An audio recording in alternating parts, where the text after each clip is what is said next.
Frustrating. All right, now it's finally working. Finally. Did you make this thumbnail, Toussaint? I sure as hell did not. Would you have not have used that picture? I suggested the picture, but I suggested that it be altered or maybe find another one. I know. I know. It could have been. It could have been. It could have just been enlarged. I mean, it's pretty oof. I'm kind of excited for you guys' conversation. Your deep dive into the life and times of Young Thug.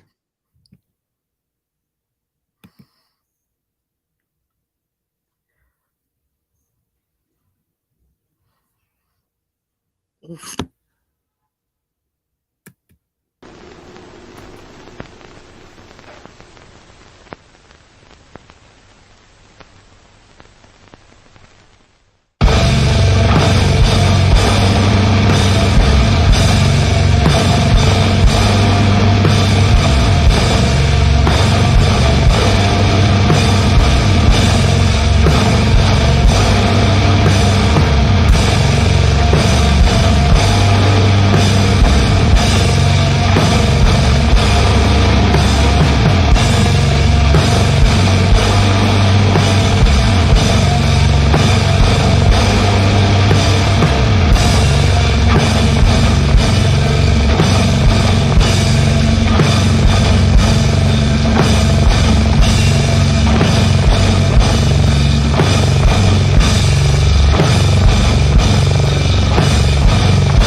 Good morning, everyone. Good afternoon to some, and good evening to the viewing audience across the pond.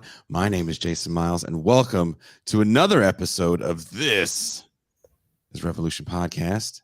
I'm supposed to be gone right now, but I got an email from one of the viewers of the shows who works with some of the residents that I used to live across the street from on Wood Street. And there is an eviction happening to the unhoused residents on Wood Street. And I wanted to give them a chance to kind of tell really what's going on. They're having a press conference April 10th to explain what's going on. And I wanted to get them on, of course, before that and let them tell their story.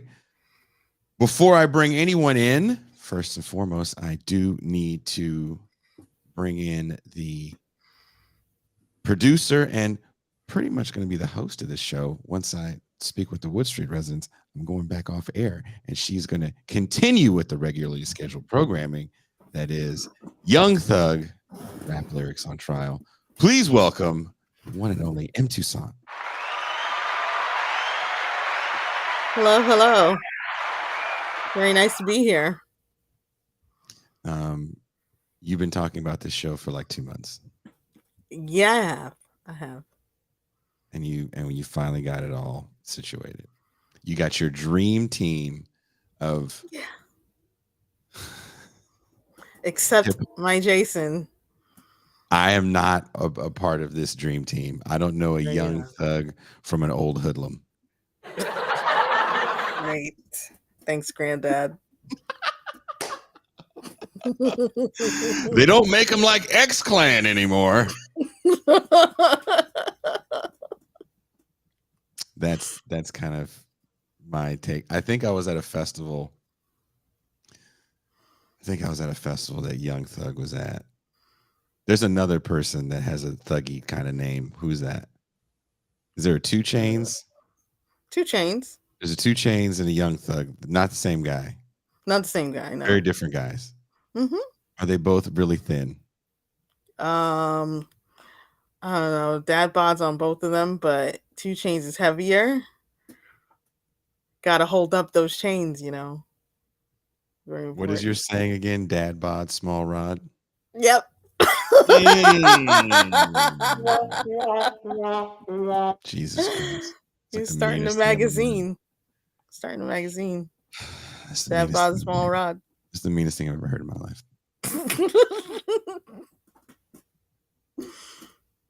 Like ever. You're doing a calendar. You're Mr. August.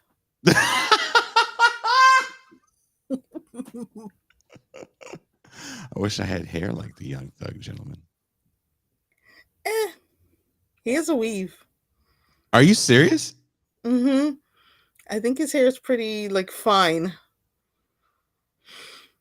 Young Thug has a weave.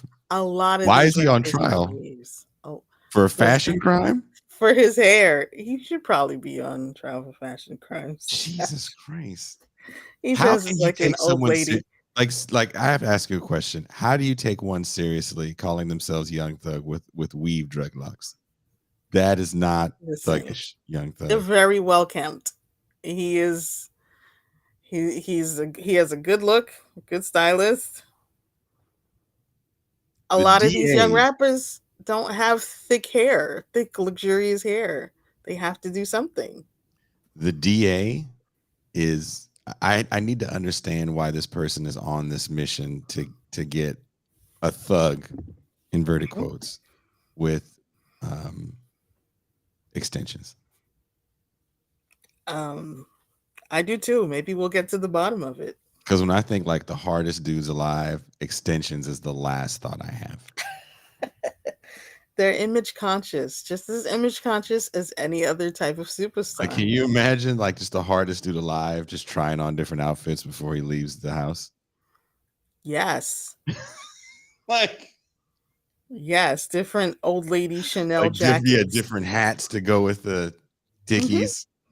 Yeah. I refuse to believe. It's like, I'm gonna wear this shirt because I'm feeling fat today. Yeah.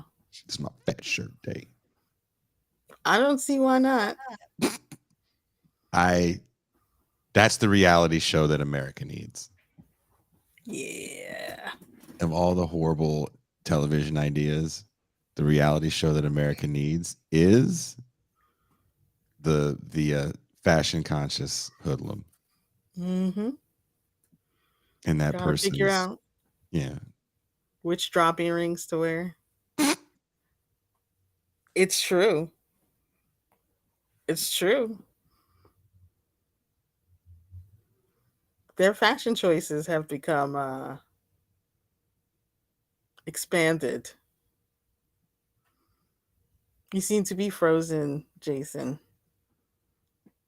But yeah, there are rappers who wear drop earrings. Young Thug is known for wearing dresses and nail polish. He can wear whatever he wants. I totally agree. And he wears it well. He wears it very did you well. lose me? Yes, we lost you for a second there. Okay, sorry. Where did I cut out? We were talking about drop earrings. Damn it. So yeah, I don't know what's going on. But let's bring in, before we bring in Wood Street, the long-term residents of Wood Street Commons, located at 1707 Wood Street, received eviction notices from the city of Oakland. The eviction is scheduled to begin April 10th. The temporary restraining order has been lifted after Judge Orrick determined that adequate shelter, inverted quotes, was available for Wood Street residents at the new so-called community cabin site that is currently under construction at 26th and Wood. Many Wood Street residents have been living on this land for as long as a decade. Many residents moved to Wood Street from other locations around the city after Oakland police officers instructed them to move there. People were told they would not be bothered at Wood Street. We believe, this is from Wood Street residents, that given how long people have lived here, that we deserve more than, quote, adequate shelter. Additionally, the fact that these so-called evictions are taking place while Alameda County's eviction moratorium remains in place exemplifies the fact that Oakland's unhoused residents do not have the same legal rights as renters. Let's bring in Wood Street.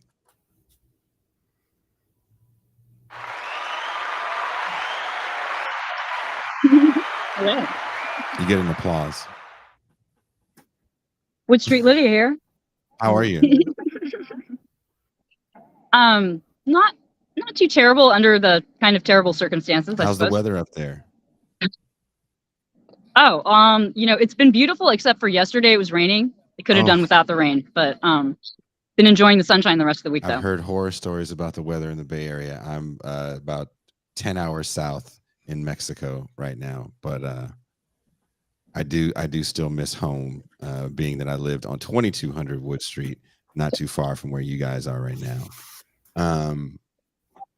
So that's where they put the RV park, right? When I went there to pick up my mail one day, and they had told me about the RV park, and I kind of saw something that looked cleared out, but it didn't look like what I thought it was going to look like, because some people had told me it was going to be a little safer and there was going to be lights and a security guard and a restroom.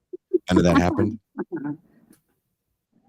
Yeah, so the dump pile now that they said was the reason that they cleared us out is now just on the side of the RV park. And there was last week somebody burned somebody's RV and someone else got shot. So yeah, super safe. Getting our tax dollar maximum from all that money that's going to security. So when I was there was a lot of RV, not a lot. There was enough RV burning. I saw enough RVs on fire to make me go, you hear one RV explode, that's one too many. You hear 7 explode. I agree. 7 explode. And if they really cared about the RV fires, then they would investigate or arrest somebody or, ask questions about it. Or, honestly, the truth is that they've known who's been doing it, and they just don't care that homeless people are getting their RVs burned. So my last memory of living there was, and I don't have a gun, and I never had a gun, but I thought someone was breaking into my car. No, they weren't. It was someone that threw a Molotov at an RV. Oh, that's all. and the glass hit my car, and I was like, "Fuck!" And I went outside and I saw it. I was like, "Jesus!" And we were a bunch of us out there, watched it. It was like 3 a.m, and I was like, "Shit, dude, this is like the 6th RV I've seen catch on fire." Good times. So obviously it doesn't feel like a safe situation. What does the community cabins look like? I mean, you say it doesn't feel like a safe situation, but here at Wood Street Commons, it's actually like a lot safer of a space than the general kind of Wood Street kind of sprawl community has been. We've actually had really a minimum of incidences here. No deaths that I know about, actually. We've had some overdoses that were reversed with Narcan. Is the city helping you guys? And there's been a few fist fights.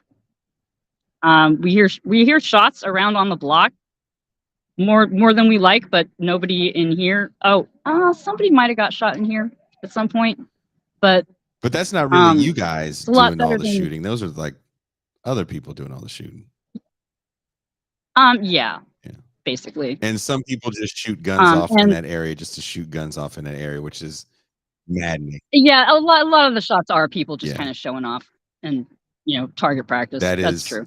Okay, so a friend told me this. So I lived in the rehearsal studio that was across the street, and a friend told me he was loading in, and he saw a dude in broad daylight. This was a couple months ago, and it blew his mind. So a guy in broad daylight pull out a gun and unload a whole clip into the camp and then just take off. Nice. Did you hear anything about that? I mean, it wasn't here. It wasn't here. It was probably at the RV park. It was closer to 2200. It was probably at the RV park, because that's where that stuff happens. It doesn't happen here. It happens at the RV park. Why do people target the RV park, you think?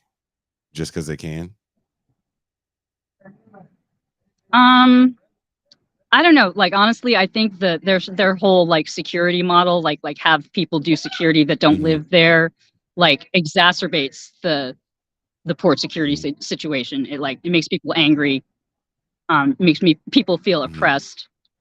And they're not they just sit there and watch, you know, if a group of people comes in and shoots somebody like they did last week. And actually they had closed down the other RV park because a security guard was shot to death there. Was shot to death. And no charges were filed on the person that did it. Everybody knows who did it. I believe it was on video. No charges. Yeah. So the solution one of the solutions that the city has is move everybody in tough sheds, literal tough sheds that you can get at the Home Depot. Yeah. Mm-hmm. How do you feel about that? Just your own personal feelings. I mean, it's not the tough shed itself that's so undignified. It's the checkpoints and the cyclone fencing. I was just over at the RV park yesterday or the day before. I went to use the restroom, and on the way out, and I didn't go by the checkpoint because there's holes in the fence all over the place, and I didn't think I really needed to. But I went and used the restroom, and on my way out of the restroom, security tailed me all the way to my friend's RV where I went to pick up my dog, and chastised me for not being checked in at the checkpoint, and said that visitors are not allowed to use the restrooms at all. So I guess not sure what they're supposed to do, like pee in a bottle or. Because there's a lack of public restrooms in Oakland, especially that area. There's just a lack of anywhere to use the bathroom. I don't even know where. Yeah, I mean that's pervasive all across the Bay Area, and that's partly local government's fault. I mean, they need to make it a law that all the businesses have to have their restrooms open to the public. Like I raised my daughter in San Francisco, and trying to take her around the Tenderloin. You know, a 3-year-old that has to go potty. No. Like not a good time. You got to go all the way down to the mall to use the bathroom. Yeah, I'm not a huge fan of the mall, but I mean, yeah, in San Francisco, where are you going to use the bathroom? At your house, pretty much. What about Target? Does Target let you guys use the bathroom here and there? Yeah, there's bathrooms at Target, and the mall does have adequate restrooms, but like you got to go all the way in there. It's very crowded. It's not great for people who have social anxiety. You know, people I know or something. So when you say checkpoints at the tough sheds, what do you mean by checkpoints at the tough sheds? Well, you're not supposed to come in through any of the holes in the fence that are closer to your friend. You're supposed to sign in at the checkpoint. You have to go through an armored gate. And there's a checkpoint with a desk, and at least you don't have to give them your ID like you had to at the quote unquote supportive housing where I used to live. But there is a curfew, and you're not allowed to have friends or family after a certain time. I'm not sure exactly what the time is, but and there's no kids allowed there. Interesting. So what if you have kids? You don't have custody of. If you have kids, they don't serve you there. You're not, and actually, the new transitional housing, they're calling it, just refused one of our neighbors who is pregnant. Really? Saying that she was a liability. Indeed. She's a liability because she's pregnant. Yep. Okay. So is there like huge lawsuit? Is there permanent supportive housing that they do have for families? Because when I was there wasn't too many kids there.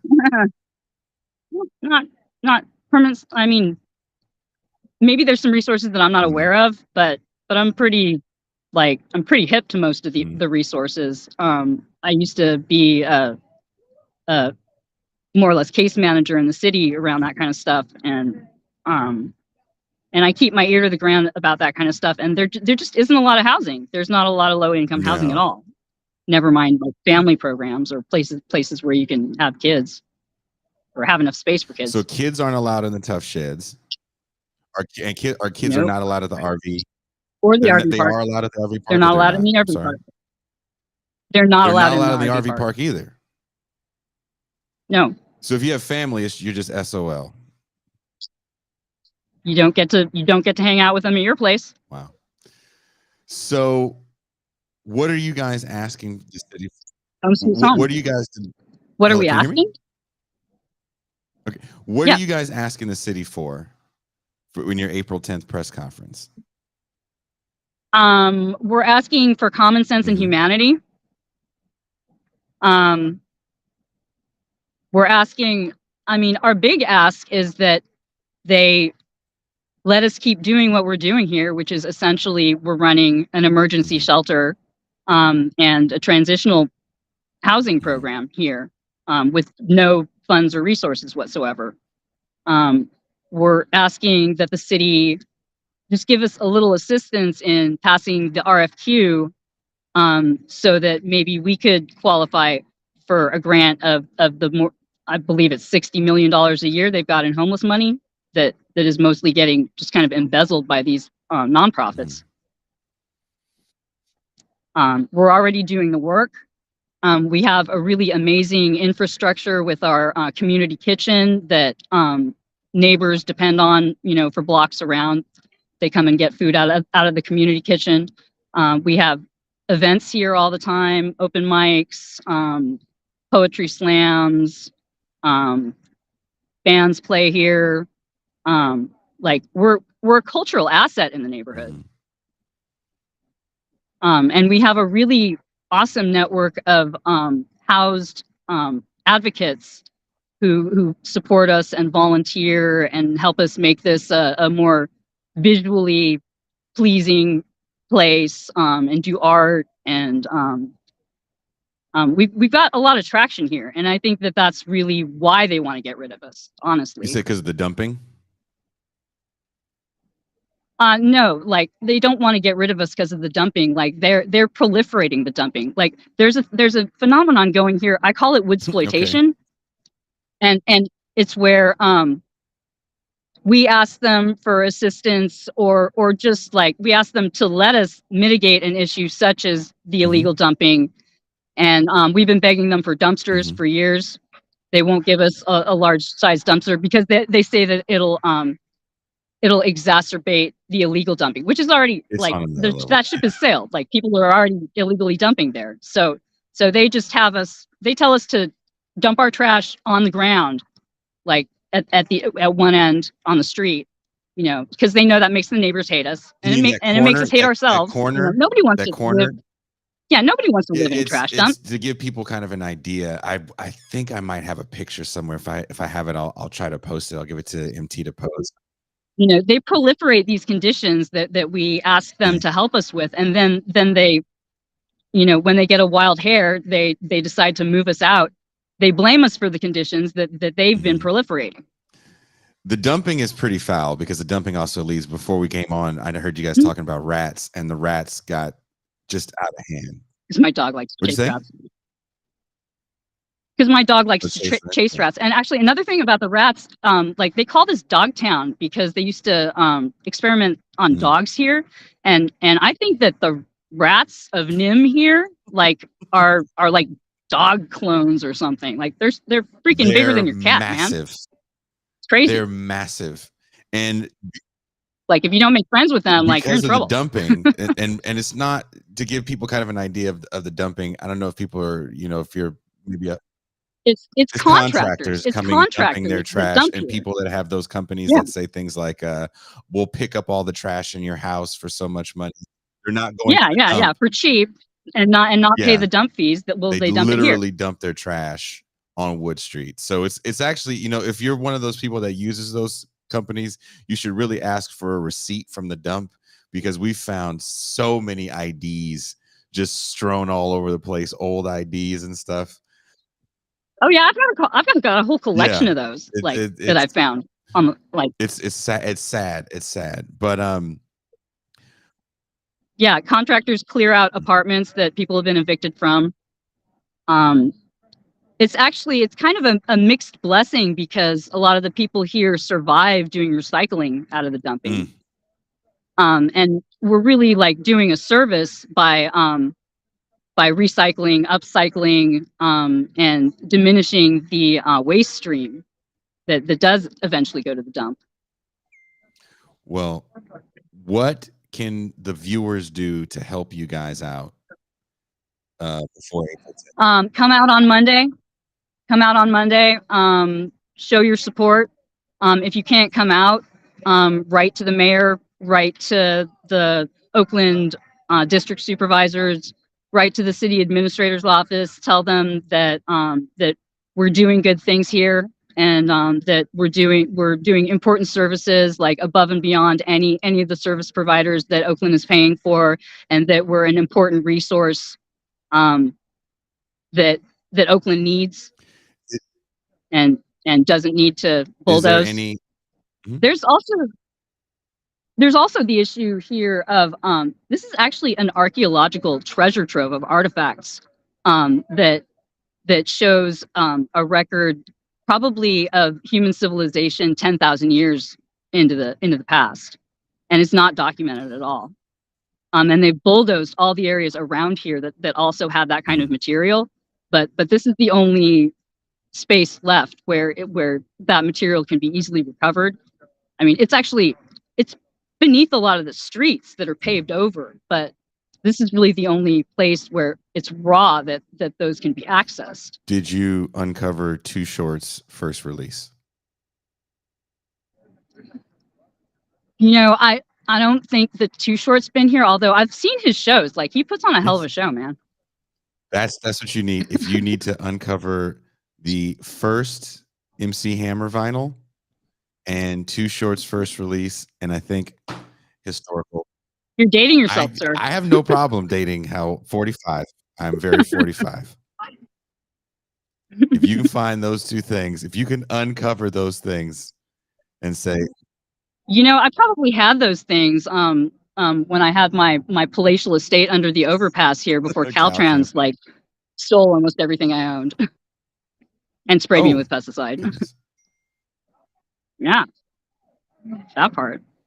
Well, thank you for your time. I don't want to take up too much of you guys' time today. Also, last question, is there any organizations you have that people can possibly donate to?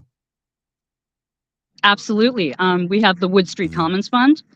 I believe that can be found on GoFundMe. There's also Cobb on Wood. Okay. Any of their funds could be donated to, and we'll have access to that. Can someone that has access to the email to me send me those links and I'll put them up in the show? They say yes. You already did? Okay. I will check my email. I will give those to the show producer. Thank you so much. Thank you so much for giving your time to us and giving us a voice. You know the deal. It. Whatever I'm doing, send me a message and let me know what's up, and I'll try my best to do what I can. All right. Appreciate it. Stay safe. Have a great day. That was some of my old neighbors from Wood Street in Oakland, California. And I do believe if they unearth the Too Short 75 Girls vinyl, that alone. True. You want to hear a true story? They had found a bunch of those at a record store in Berkeley. Nice. Back before people gave a damn about, all that stuff. And they were just selling it regularly. They're like, oh, here we found a bunch of these. It even had like the old tape from what the record store was called beforehand. Nice. And a friend bought one. His label was called 75 Girls, and he was on the front like this. 75 Girls. A bit of good news. I do have the link for the Wood Street Commons Fund. Awesome. I did put it in the chat, and we'll put it in the description too. For anyone watching the show or listening to the show that lives in the Bay Area or even Sacramento, you might want to take some time to go out there April 10th, which I believe is a Monday, correct? Let me check. Yes. Okay. And show your support. Talk to the people. Right. See what they're doing out there. It's actually kind of fascinating what happened. When I first moved down there was like 2 tiny houses a little further down the street, and it blew up massively. So now when I talk about all the RV fires, I'm not making it up. Oh, I didn't doubt you. She backed it up. Well, I'm gonna get off air. Can you put yourself back on the screen? I'm not on the screen. Nope.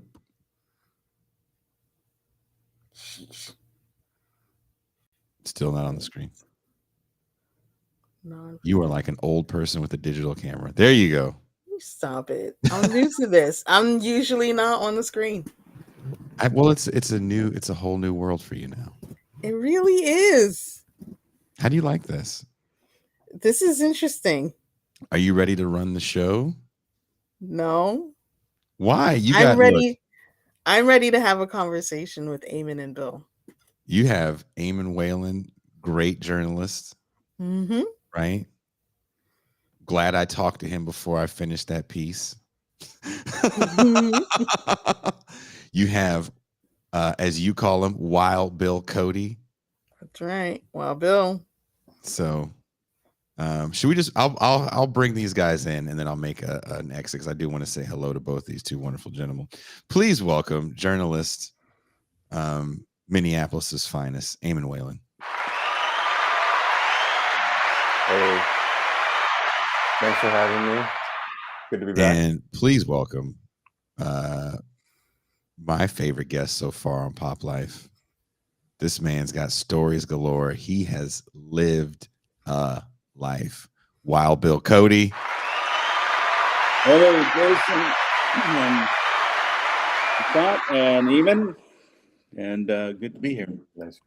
Well, I'll leave you guys to it. I don't know anything about you young people's music, and this I don't want people to think this was a joke. These two cats on this. Bill hit me up after MT was talking about wanting to do this damn thing, and Bill's like, "Hey, I want to get.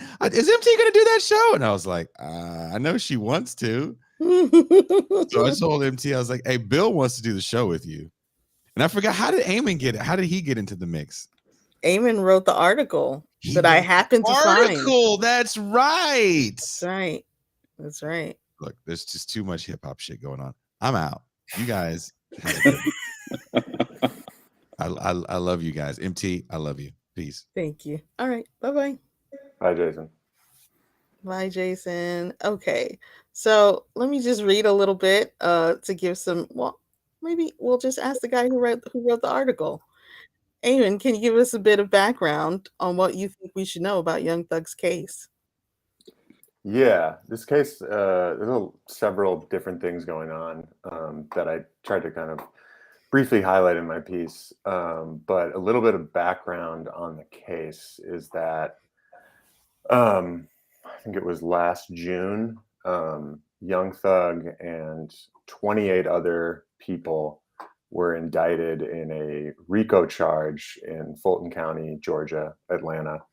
And that alleges that Young Thug's record label and rap crew, which is called Young Stoner Life, is actually a YSL for short, is actually a criminal street organization called Young Slime Life.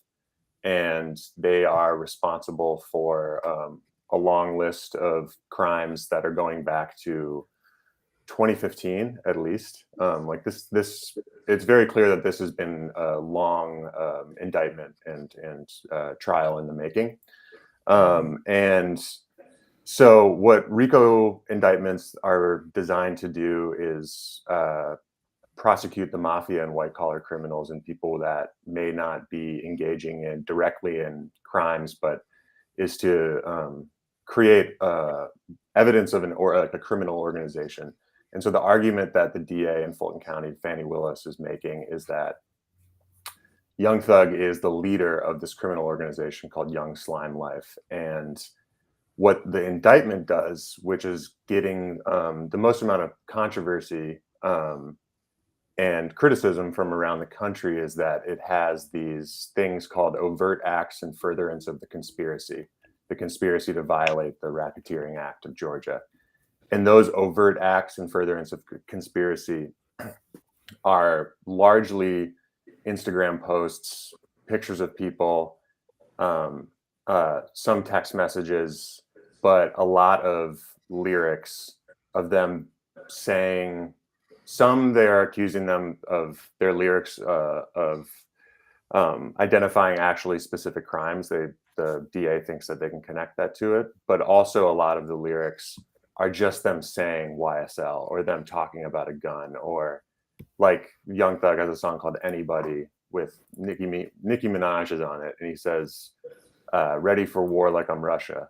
And that's an overt act in furtherance of the conspiracy. And so what this trial shows, and why my title of my piece is called Rap on Trial is now mainstream, is that using lyrics like this against rappers is fairly old. It's been going on since at least the early 90s. That's been documented by this book by these two professors, Eric Nielsen and Andrea Dennis. But typically being a famous rapper prevented you from having your lyrics put into a trial. That was enough sort of proof that those were an art, form of artistic expression. So usually it was an amateur rapper, someone who was charged with a crime, and they found lyrics they wrote, or they found it's really, the book is really worth reading just because they catalog how ridiculous a lot of the uses of these are. But no rap on trial case has ever been as big and as high profile as the Young Thug case. And so, there's like several different things I tried to do in my article. One was give a background of the case, a little bit give the local political context, which involves the DA, Fannie Willis, who is trying to make big splashes as a DA. And a pretty crazy fact is that her next RICO case may be charging Donald Trump, because she is the one investigating Donald Trump for trying to overturn the election in Georgia. And then the third thing is sort of the larger conversation about rap and rap turning 50 and what this means for the status and state of rap, that we have one of the most famous rappers on trial, but then we're also celebrating rap as well as this, great American cultural form. So, that's a little bit of background of the case. And we can kind of go in a lot of directions because there's really a lot going on. You answered like 10 of my questions. There is a lot going on. Yeah. It's a whole lot. So, Bill, why do you care about Young Thug, and why do you care about this case? Well, so I used to live in Los Angeles, and but I moved. I've been in touch. I have a lot of friends in Athens, Georgia, and so I'll tell you, I was talking to my hip hop friends here in Athens. Now, Athens and Atlanta are very kind of different hip hop scenes, but there is some overlap, and of course, they all know what's going on. The last movie I had, we featured some of the hip hop artists here in Athens, and one of them, who was she's a politician now. She's a running SEIU, but she Mariah Parker, who goes by the name of God, I'm getting old and I can't remember anything. Anyway, she just had an album out last year that got some critical acclaim, but she's mostly a labor organizer. And so there is some hip hop in Athens, but they do know the hip hop people in Atlanta. And what I'm hearing is that YSL is most definitely a gang. So a couple people I talked to actually were kind of on the, Young Thug should go away because he's preyed on the local community. The incident that kind of, from what I understand, really kicked this off was that the murder of, I'm getting old. Donovan Thomas, Peanut. Yeah, Donovan in 2015. Thomas, who was really well connected in the community and was considered kind of like a father figure / sometimes manager of some of the other Atlanta rappers who have blown up quite big, and was very beloved. And that's the whole incident that they're talking about, the car rental, and some people have been pleading out on it. And apparently Young Thug and he were friends before that, or they thought, a lot of people thought they were friends. So I'm not sure they ever quite have unwound why that murder went down exactly, other than maybe power within the community. I don't know, even I think it's going to come out in the trial. Yeah, I think it's going to come out in the trial. But that is the bigger context, is that this is the second. There's multiple RICO cases of gangs that are also rap groups, but Donovan Thomas was associated with a rapper named YFN Lucci. And YFN Lucci is pretty big. He's not as big as Young Thug, but he's a famous, successful rapper. And what they're alleging is that YFN and YSL have been in a gang war that was kicked off with the murder of Donovan Thomas in 2015. And so that's what you're speaking to. And there's also, Atlanta is the center of hip hop and has been for quite a while, pretty much kicked off by Outkast being maybe the greatest hip hop funk band of the last 30, 40 years. But a lot of people move here to live in Atlanta, like from Chicago and places like that. And some of them try very hard to live out of the way, and they've made money. They want to have a nice life. Other people struggle to because Atlanta's an interesting city. It's it's in the South, but it's a big city. It's just like LA, New York, Chicago, not quite as big as some of those, but it's a big city with a lot of people. There's a film community here. A lot of record people live here. And, like King Von got killed, and he was one that, he'd already allegedly shot up a varsity with Little Dirk. And,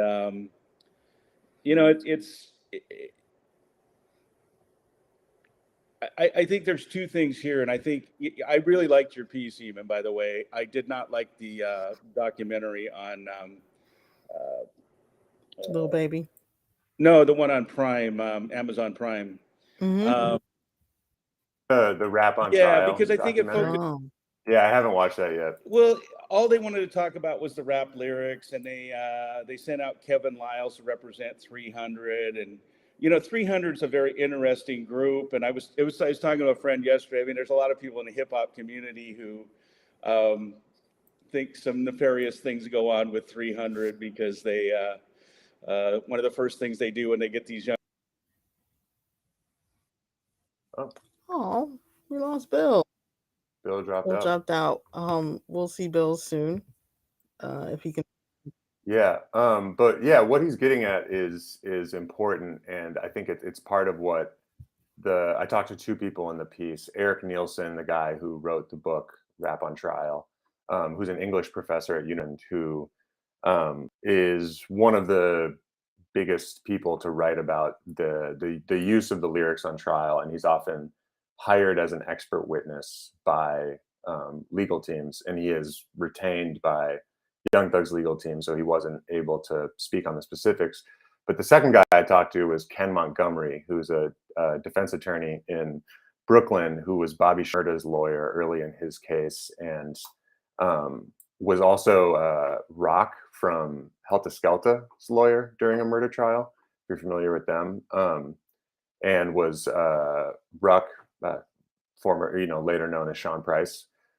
So he's very knowledgeable on this, but he had a different thing that was sort of like, I think what Bill was sort of getting into is that there is something going on in rap right now where more rappers are getting killed, and it seems like there is a lack of engagement and action with that, and any kind of sort of responsibility being taken by a lot of the people that are selling this music that is violent and that should be, as a huge rap fan myself, that's should cause some discomfort. There's a lot of blurry, morally ambiguous lines here.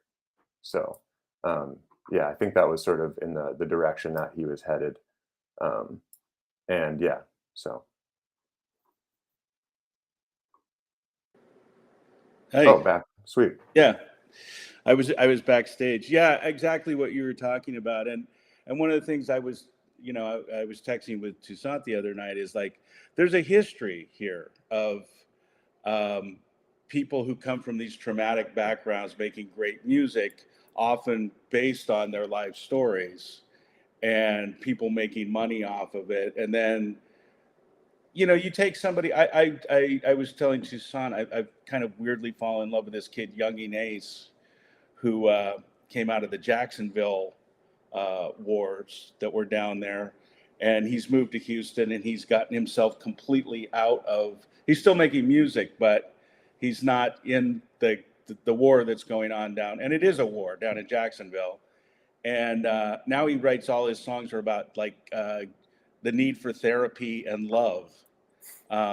Little too much, as I was telling my friend, a little too much auto tune, but other than that, good stuff. And he's really, to me, really fascinating. He's the one that did Who I Smoke, that had the, oh, God, I'm forgetting everything. But what's her name? Vanessa. He used a pop song, and they got the rights for it from this, well, she's now like 30-year-old pop star. And she was defending him for the same reasons. Like, he's come from this traumatic background. He's a really cool young guy. And, it's like these societal problems, that's what kind of needs to be worked on. I mean, that whole thing with the guy K-Flock in New York. I mean, I'm not sure you should let that kid out on the streets because I think he's so damaged. But what's happened with the Bronx drill scene is just, and of course the New York mayor got involved in it, and they just hit them with a RICO charge. And some of those kids are like, they just need some help. Leadbelly murdered a man and tried to murder a man and got out, and then he was running around with Woody Guthrie and was very cool. So, it's a long history here, and I don't know. I should let you talk. I'm sorry. No, I think that's on point. And it's interesting because it's not to say that rappers are being scapegoated isn't to say that there isn't any crimes or violence or things happening that they aren't potentially responsible for. But it is like you're saying, and what Ken Montgomery was saying in my piece, it's sort of this sidestepping the material conditions that cause crime that have made it so these neighborhoods have not improved in the 50 years since rap has started.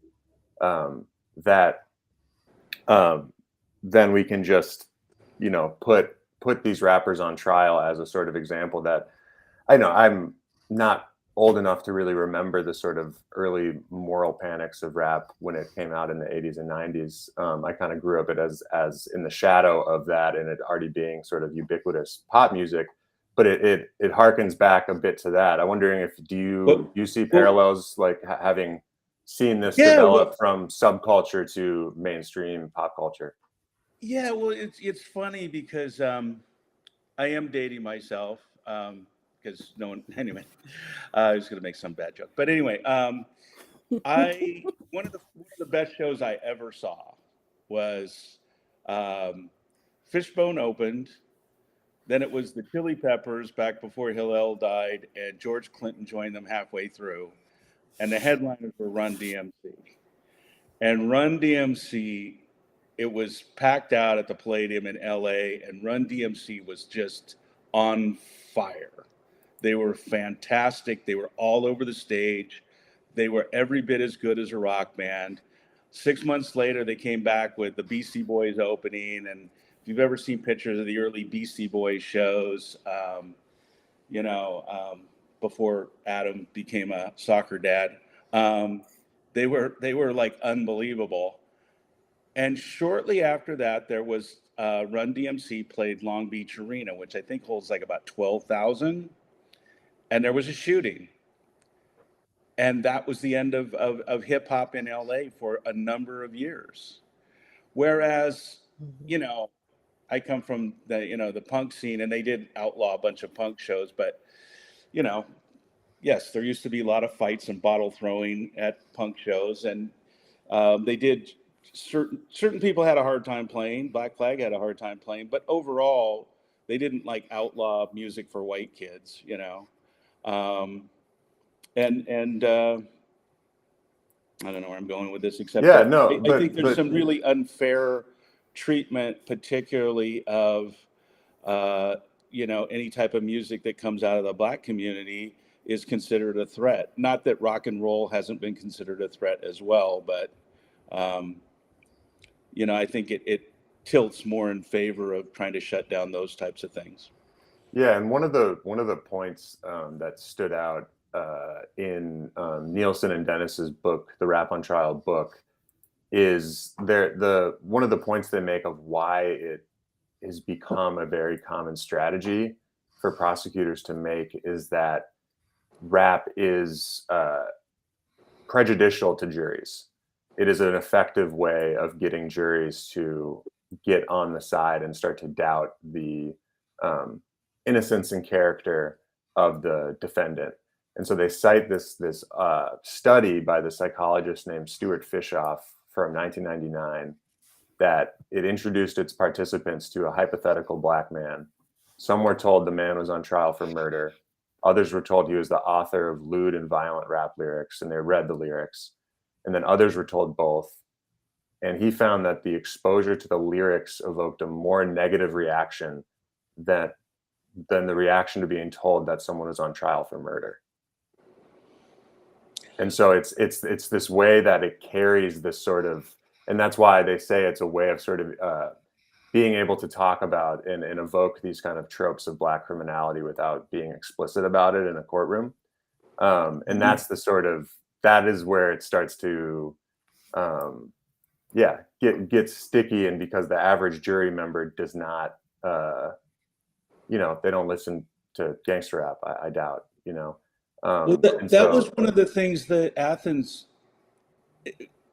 some of the Athens hip hop people were having a hard time for quite a while getting into clubs here. And this is a very liberal college town. That's where UGA is? Yeah, it's where UGA is. And they had to go around and say, and the rap in Athens is very, very kind of positive and upbeat for the most part. And they still was like, oh, it's rap, you're going to bring bad things to my club, right? So they started doing stuff in their houses, which is pretty common around here, even for indie rock and all that kind of stuff. But they now they're able to go in all these different venues. But sometimes I talk to people because it's something I was concerned with, and there's some older people say, well, still, and it's like, and they know these people and they like them, and they're still like, it's still a little controversial. I mean, and I don't know how hip hop is controversial at this point because it's been the biggest musical form in America for probably the last 30 years. Yeah, and streaming has revealed that it's the most listened to genre.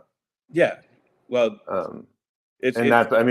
say in my article, in 2021, Barack Obama called Jay-Z the embodiment of the American dream. Well, yeah, but Barack needed, he needed some street cred, so. Right, but that's what I mean is that it can be sort of wielded as this American success story, while at the same time, still it's being used to draw on these negative associations with it that come from years and years. That sort of juxtaposition of someone like Fani Willis, who has sort of become a celebrity and a darling of Democrats for prosecuting Trump and then also prosecuting Young Thug. It's just there's very interesting strange bedfellows. We need to bring Toussaint in here because one of the things she was texting with me about was about Charleston White and some of these. There's a whole bunch of hip hop based kind of talking heads on YouTube, and they're more the pull your pants up boy. I mean, it's like there's a lot of Republican hip hop people these days, and they you listen to some. Isn't Charleston White? He's all for putting Young Thug in jail, if I'm not mistaken. He is, and he says Yeah. that Young Thug is a bad person outright. I have a quote from him. I've seen clips from Charleston White, but Mhm. can either of you give me like a quick bio? Like where did he come from? I'm kind of confused. Right. He's kind of become ubiquitous really quickly. Right. He's like Beyonce, just kind of came out of He nowhere. just kind of came up in that. There's the DJ Academics. Did he just bring him on? Like I don't understand like what his origin story is. He's a former gang leader who turned Okay. into like a youth outreach activist. Then he became a social media influencer. Then people thought he was funny, so now he's a comedian. Yeah. He does he's a comedy comedian, shows. all right. The couple of clips I've seen of him has been not things that I would repeat on this. Well, and they program. all, It's really they all something. claim to be friends with Larry Hoover. That's Okay. one of the big. Isn't Charleston? I used to know Larry Hoover, kind of guy. I think he is, or at least he was concerned about Larry Hoover getting out, or something to do with his case. Yeah, well, I know recently he got in a shouting match with Jay. What's the guy from Houston and the Sun? Jay Prince. Yeah, who they think killed Takeoff. Oh wow. Oh yeah. I have a quote from Charleston White here. Okay. He likes to use the N-word. I'm gonna replace the N-word with brother. Okay. So, he says, I don't think it's an attack on rap when them people got over 50 shootings in Atlanta that's tied to them brothers.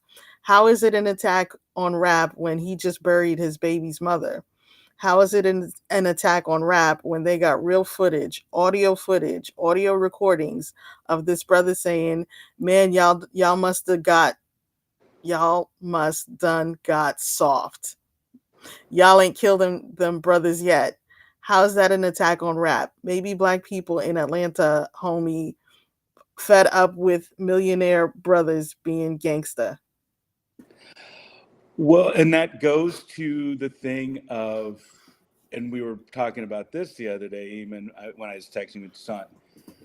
It loops into why you don't see so many, black protesters from Atlanta about Cop City.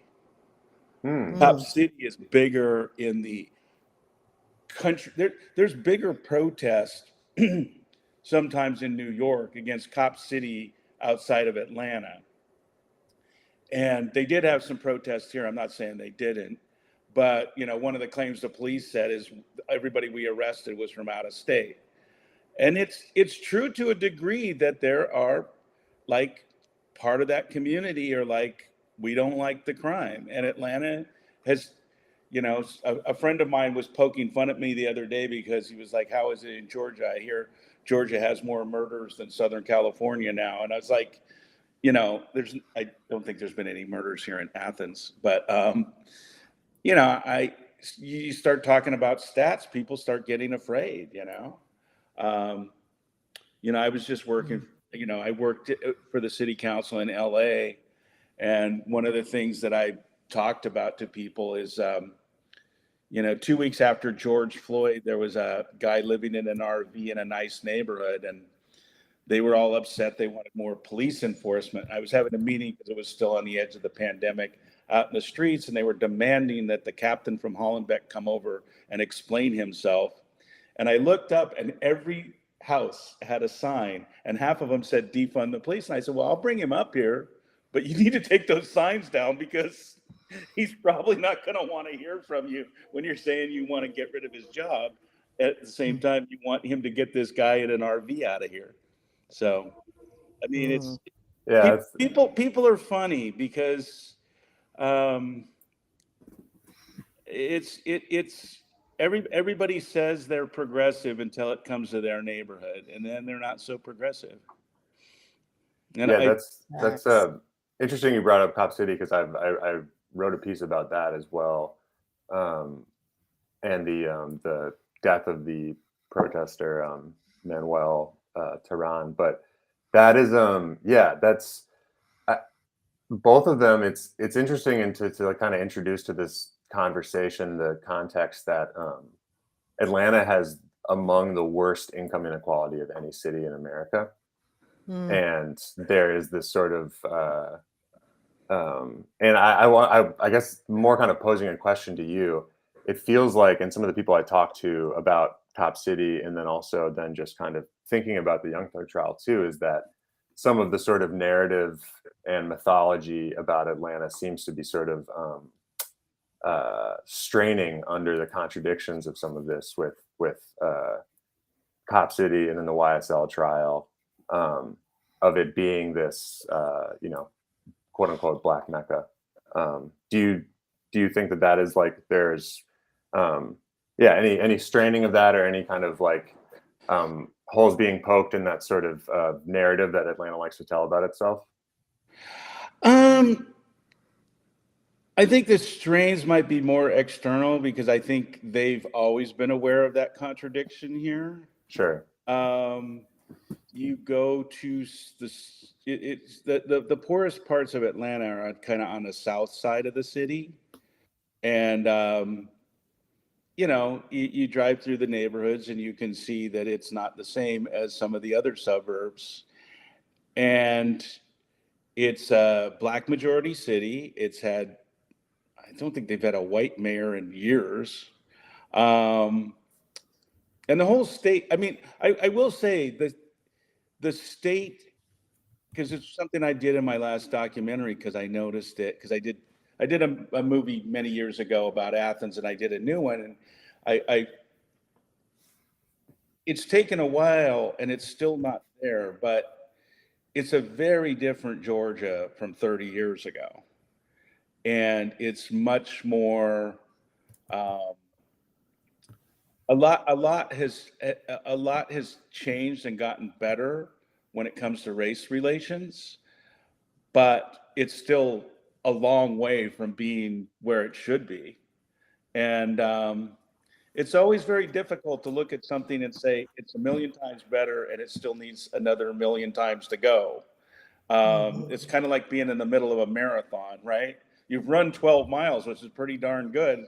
And then somebody tells you, yeah, you got 10 more, here's some water, it's like, but I think Atlanta might be more aware of itself. I think Atlanta's more straining under the same things that every other city is straining under, especially cities like Atlanta that have gotten so big. You look at places like, I think you're living in San Francisco now, right? Yeah, I am. And San Francisco is, having a lot of the same issues that LA is having, and what Jason was talking about with Wood Street. I mean, these issues are so complicated, but housing, it's a problem in Atlanta. It's a problem here in Athens, right? The one that nobody wants to talk about is they're painting on fentanyl on everything, including marijuana now, because it's so addictive. You have people in cities like, one of the reasons I'm living here in Athens is because I had some money, and for the price of half a condo in LA, I've got a way too big house here. And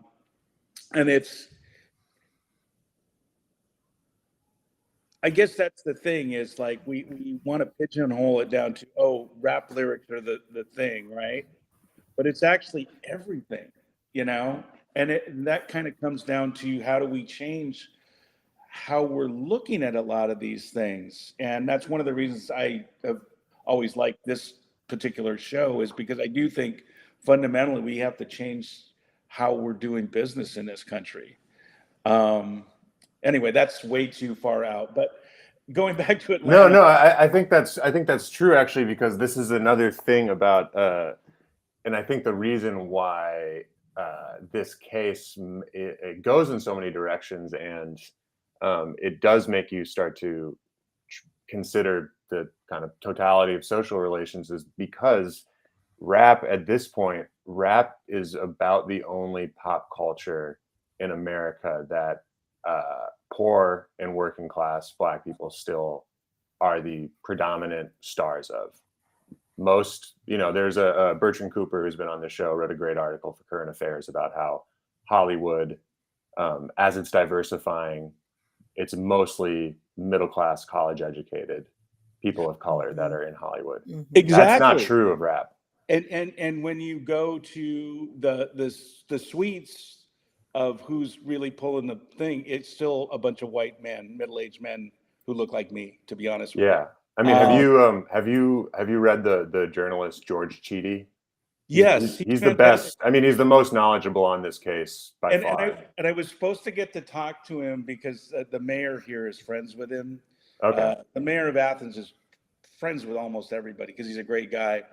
And he's been busy and I haven't had a chance to, but I wanted to talk to George about some of this stuff because I find and he brought something up very interesting about how the potential, he's speculating, but he said it was based on conversations he's had with Fannie Willis's office about potential, depending on how this YSL case plays out, and Young Thug say he hypothetically takes a plea deal or he is actually found guilty, and they say these lyrics point to this crime with this victim. He was saying, could that victim of that crime then sue file a lawsuit $300? against Kevin Liles or against the Warner that owns 300? And that starts to get into like a whole new territory with rap and violence in music and stuff. And so that's the implications of this could be quite big. Well, maybe they should, because they definitely are in, and yeah, it's funny, and it's funny who makes the money and things like that. But you look at how many young hip hop budding stars have died at, like, what is it? They say 19's the new 27 for these kids. I mean, that kid Juice WRLD, what a sad story. And there's just a whole bunch of them. And if they're not dead, they're in jail. And like going back to this kid, Young Ace, he was shot 2 different times. One time like 22 times and one time 19. And that's why he lives in Houston. It's like, but you should be helping these young people. And that goes back to what I was saying. Historically, they've taken the money from various people from these communities and then not cared about what happens in their personal life, and doesn't care about like really helping them. And, it's rare when somebody like starts a record label and really like starts to have power. And, that's the key, Well, I've heard the question asked, why do these rappers bother to stay in the streets and deal with the streets when they have record deals and they have millions of dollars? And one of the reasons cited was that they expect predation from the music industry. They know they can't trust anyone in the music industry or anyone they meet through the music industry. Everyone's looking for kickbacks, everyone's got a deal. You're just looking for people that you trust. And so you're sticking with the people that you came in with. And you could say the same thing about sports stars over the years. It's very similar. Some of them have the same type of things. They've either, ended up dead or in jail. Sometimes not quite as much, but a lot of them end up broke because they, nobody helps them with money management, and their friends they do deals with. And, it's just, yeah, that's a good point. That is they probably trust them, but it is what people know. I mean, everybody goes back to who they know, right. Because you feel more comfortable. And And to return to the Charleston White quote that you read, it's, I guess the point is less so that them being charged with those crimes is an attack on rap. Those crimes can be charged. It's more so what people are criticizing is having all of these charges, disparate charges, and then connecting them largely through circumstantial evidence that includes rap lyrics that seems at times to be okay, I could see that, at other times really kind of straining credulity, and it seems like they're just throwing everything at the wall. And because that this is a very time-tested legal strategy at this point, they seem to be drawing on that and knowing what they're doing. So it's less that the crimes themselves are an attack, like charging a rapper with a crime is an attack on rap. It's then using that, and to use those lyrics, I kind of like call it as like glue that holds this big conspiracy that they're drawing together, which we'll see how it plays out in court. This trial is going to be, like they say, it's going to be the longest trial in the history of Georgia. It's going to be they haven't even seated the jury yet, and it's been going on for it started in January, and they haven't seated the jury. And so they're not going to get to opening statements until the summer. And so I would imagine, I mean, the indictment is huge. I would imagine they have a lot more evidence in addition to that. There's a lot of tapped phones or phone calls that were recorded. We don't know if they were tapped in the indictment, but I'm imagining a lot of digital communication is going to come out in addition to the lyrics. And so we'll see how those lyrics, or the lyrics themselves, are going to play out in court. Some of them might get tossed. But yeah, that's just to say that it's the trying to, we'll see if they can actually prove that how they try to string all of these somewhat disparate crimes together, I guess is the what I'm kind of waiting for in the trial. I'm waiting for that too. Apparently, they've been working on Young Thug's trial for 9 to 10 years. That's what it would appear to be. Yeah, and I mean, his lawyer says that he's been targeted, and that seems fairly easy to believe. Like Fannie Willis is. She's filed RICOs against a couple different gangs. Some people are speculating that Lil Baby, his Four Pockets, I think it's called, crew, might be next. That's what they've been saying, yeah. Yeah, but I mean, like, it is also true. Like, Fannie Willis got elected in 2020. In 2019, there was 95 homicides in Atlanta. In 2022, there was 170. So they have gone up. She is saying that almost all of that rise is due to gangs, specifically this gang war between YFN and YSL. But that's also, Fannie Willis is a DA. We know that DAs like to make splashes and use, they're politicians. They will use things that are politically useful to them. And that's where it starts to be how much of the emphasis and the building up Young Thug to be this like extremely powerful gang lord will hold up to the scrutiny of court. And another thing about it that's a bit egregious is that almost everyone has been denied bond. I think they're hoping he pleads, I think. By denying him bond? Yeah. Yeah. I mean, they've gotten a lot of them to plead. So they've gotten 8 of them to plead. Yeah. So, yeah. But weren't they offered plea deals? I thought Young Thug was not offered any kind of deal. I don't think he has so far. But yeah. They're going to pile it up and then. Yeah. I mean, it's very. I think this trial and everything that is about it is actually kind of significant in particularly the hip hop world right now, because you saw what they did in New York. They're doing RICO there as well. Also in LA to the rapper Draco the Ruler in 2019, they did a very similar. This is also a new thing that seems to be a pattern, is conflating or saying your rap crew is also a gang. There's no kind of line between them. And so they were saying his Stink Team was a gang and it was a RICO trial. And it's also Bobby Shmurda, GS9 in New York. And then now YFN and YSL, and I would assume another one coming.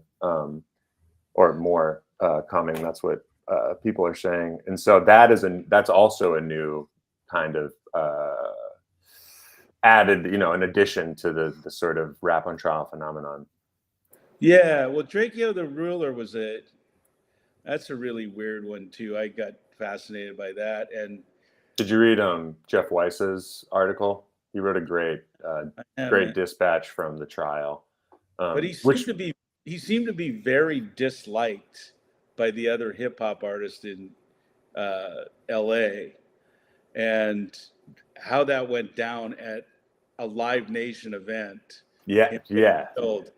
I want to talk about corporate responsibility for this thing, kind of looping back to our last point about 300 and Warner. I should check with Jeff about this, but I want to say that there is potential. Draco's mom may potentially be exploring legal action against Live Nation. I want to say that I heard that, but that is very. And Jeff was actually with Draco when it happened. The writer really? Jeff Weiss, and he wrote a very heart-wrenching piece for Los Angeles Magazine. I'd highly recommend it.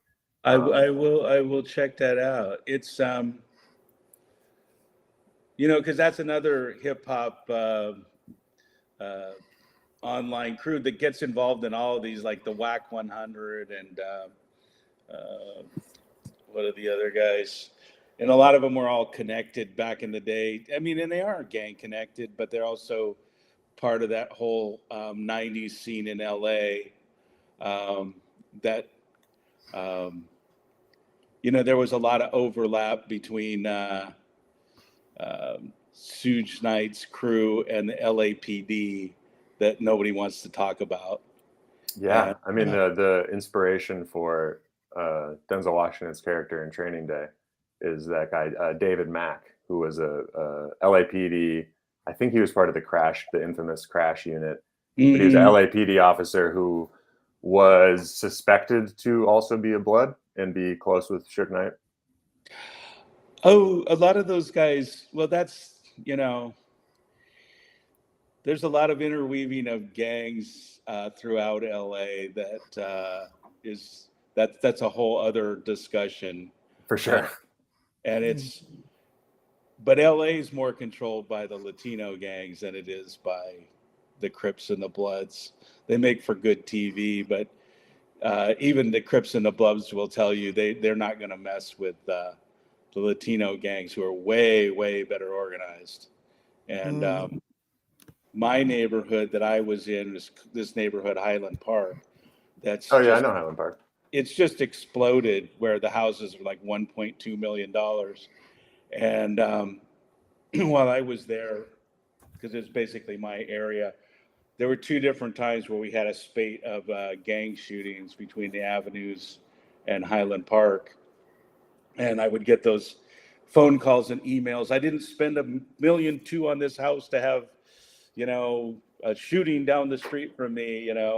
You need to do something. And what was interesting is, I talk behind the scenes. I go, well, maybe you shouldn't have bought into a neighborhood that the Avenues have controlled for 40 years, but whatever. But what usually happens with the Latino gangs is when there's a spate of violence, they shut it down because it's bad for business. And they run the Latino gangs run at least LA, but I think other cities too, almost like corporate franchises, which was a lot of black gangs used to be in the 90s. That's kind of what people have said. People have that a lot of the sort of the jailings of some of the leaders allowed them to sort of like they say the spike in violence in Chicago happened because they locked up Larry Hoover. Yeah, and that they tore down. One rapper that I profiled very early in my career, and I was doing only music journalism, who grew up in Cabrini Green, said that tearing down projects as well spreads everyone into disparate neighborhoods. Which goes all the way to, why don't we do like Europe and have poor people and rich people live in the same building, so that that couldn't. That's why they tore Cabrini Green down, because it's like 6 blocks from downtown Chicago. it was right there. It's right near Michigan Avenue. So that was part of the reason why it couldn't go on. Anyway, I'm reading the comments. They want you to speak more, Toussaint. And by the way, Yeah. going back to your early stuff that somebody was putting, Blink 182 is a pop punk band and the band of the millennials, and Green Day was not the first punk band. The first punk band was the Ramones, and the Weirdos were the first punk band from Los Angeles. And God bless Dick Stenny, who just passed away recently. So, What about the New York Dolls? what's that? The New York Dolls? Well, they were kind of pre-punk, Okay, fair enough. you know, and but Johnny Thunders was definitely an inspiration for a lot of people in good ways and bad ways. And I only saw him twice, and he could barely stand up, but I still saw him a couple times. Well, I was going to add that we do have a comment from Jason, because some people don't know how to take a vacation. So Jason adds, there's a Black professional class that is really turned off by the over-the-top coonery of modern hip-hop. Yeah, I mean, that I think without commenting on it too much, I mean, Atlanta has one of the highest income inequality of almost any city in the country, and they also have a very strong, established Black middle class and Black political class. So yeah, that it doesn't surprise me that Atlanta is where we are seeing this type of prosecution. Well, that's the thing, is I think Franny Willis sees this as a way to become a bigger player in politics, and one of the interesting things over his, not to get too much into that politics thing, but a lot of times with Democrats, you can't go too soft on crime, and so she's playing that card, but she's, as far as I can tell, people like what she's doing. And you made a good point with the whole Trump thing. That's a big Democratic winner right now too. So, yeah. How much is this that she's doing is stuff that she truly believes in, or how much of it is political? So did you see the story that she worked in the Fulton County prosecutor's office for 16 years. She led another RICO case during the Atlanta teachers cheating scandal, that test cheating scandal. I don't know if you remember that. Oh, was she involved in that? She was the lead prosecutor on that. Oh boy. The cops? No, the teachers for teaching, and also put it into a RICO, and people are kind of saying like she's really she's very likes to use RICO laws, likes to use RICO indictments. But that's to say, she was a prosecutor for many years. Before she ran for district attorney against her old boss, she was in private practice where she represented one of the people in the YSL indictment. Or sorry, yes. I don't know if he's in the indictment, but he's affiliated, he's associated, he knows them. He talked to Andre G at Rolling Stone, and he said that's not who was my lawyer. He said that she's this. He tried to say like that she must be doing something for. I don't know if he said it was her career, but he was very taken aback by her sort of public persona, having had her as his personal defense attorney. Which I thought was pretty interesting and supports what you just said. It may have been, yeah. I'm forgetting his name. She likes RICOs. There's a lot of names involved in this. There are. It's hard to keep track. That's why it's good to turn to people like George Cheedy, who are like very. This is like the main beat that they report on, and he knows all the details and has all the And he's a regular Vlad TV guest now. Yeah, those were great interviews. I thought. I just I watched those recently. Vlad better be paying him, because that can't be free. That kind of Chidi information. said he's going to start a podcast himself on sort of rap and legal system and some of these sort of thornier questions that he's been getting Shut into up. and that we've touched on a bit here. Yeah. I'll be listening to that. Yeah, It he seems should like do. He should do that. he has And a good handle on like everything. How do you feel about his politics?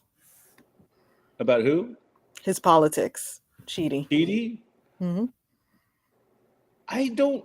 I'm not sure what his politics are, but the guy that's friends with him here Hmm. is is a real liberal progressive mayor. Kelly he's a great guy, but Kelly is also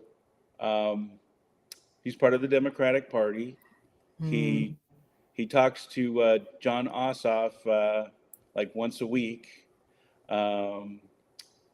So George Chidi is probably pretty mainstream Democrat, I'm guessing, but more on the,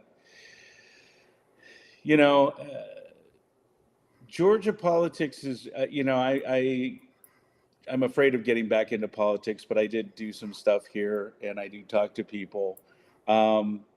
It's very different than California politics because, like in LA, except for the West Side, you can't run as a Republican, even if you were a Republican. As you saw with Caruso. Caruso has always like been independent and then suddenly became a Democrat when he was running. Even though that's an office where you don't have to declare anything, none of the LA City races, but I don't think Rick Caruso is a Democrat, but they used to joke and say, "What do you call a California Republican and the rest of the country a Democrat?" So, And so you were meaning to say that in Atlanta, it's still possible to run as a Republican in the Atlanta Metro, or more so in Georgia? well, in the Atlanta Metro for sure. Yeah. The state houses are both controlled by the Republicans here. And like Marjorie Taylor Greene, I don't know if you know the story of her. She's from the Atlanta suburbs. They moved her up to the Northwest. The Republican Party moved her up there because they knew she could win being Marjorie Taylor Greene. And she used to be Marjorie Greene, but AOC, did that thing. That's true. That's what she used to be Marjorie Greene. And she ran, I think, once when she was in the suburbs, but she's part of the Republican Party, and they moved her up there, and suddenly she was Marjorie Taylor Greene, and That's horrific. Another just like kind of interesting fact about this, while we're talking about sort of Georgia politics and then like national Democrat Republican politics, is that there's a lawyer in Atlanta named Drew Findling who calls himself the billion-dollar lawyer, and he's become this sort of there's an article about him in the Times about he is the go-to lawyer for a lot of rappers. He's not Young Thug's lawyer, but he is Gucci Mane's lawyer. He was Offset from Migos' lawyer, and has become sort of like almost like a uncle, father figure, mentor to a lot of them. He was YFN Lucci's lawyer. I don't know if he still is currently. He is also Donald Trump's lawyer in Georgia. Oh my God. Like I said, like 40 minutes ago, I think, it seems like, well, they always used to say that you want somebody to turn into a Republican, give them a bunch of money. But there's a strain of, conservative hip hop people. I mean, there's a whole kind of MAGA rap scene. And not everybody thinks Kanye's nuts, Right. Yeah. So, but no, what's funny is that I think this is less about his politics and maybe more about his ethics, I guess you could say. Because I mean, it's just funny if you look at, like, he has tweets from like 2018 being like, Orange man bad, Donald Trump is a racist, POS. Right. And then he also, he's very much, when he's representing his clients, he's saying he very much, draws on the language of systemic racism, and these are targeting these young Black men who are just trying to make a living, and they're international superstars, and how could you do this to them? And it's a bit rich that he is also Donald Trump's lawyer. That is very funny. That's fascinating. Well, there is definitely something about these rappers. I mean, to your earlier point about Barack Obama getting some cred from Jay-Z, saying he's the American dream. I don't know if you guys have ever heard of this thing called trap aerobics. No. So Glad it's I don't. yeah, I know, right? It's aerobics set to trap music. Wow. Okay. Yeah, it's like trap. That's like when people would do Yeah. trap yoga, which I never really understood why you'd want to. It's a little noisy for listen yoga. to trap while I'm, running or lifting weights or something. But Right. what about yoga? But it gets you that blood flowing, that American spirit thing, and it's very neoliberal. So there's a lot of conservatism in rap. Yeah, sure. yeah. I mean, that's the other. I didn't quote him or like cite it in the article, but I've been reading this book, and me and Jason have talked about this book as well. And the first time I was on, Lester Spence, the Johns Hopkins political scientist, he has a book. His more well-known book is called "Knocking the Hustle Against the Neoliberal Turn in Black Politics," which is a great book, sort of as an introduction to neoliberalism, but also about the sort of rise of the post-civil rights era Black politician in big cities, and the compromises they've had to make. But then he also has a book. The book before that is called "Stare in the Darkness." Let me think it. Yeah. "Stare in the Darkness: The Limits of Hip Hop and Black Politics," and it's very much about how rap, the politics of rap, have largely, as much as they are, they can be a rebellion against the establishment and sort of polite white society in America. They often recreate a lot of the same dynamics of neoliberalism, essentially, and the world created by rap actually looks pretty similar to the larger world, and it's an interesting. Honestly, it was written, I think, in like 2011, but it's like when M. Toussaint, you Jason and Pascal's last conversation about sort of hip hop and the Democratic Party, it's very much trying to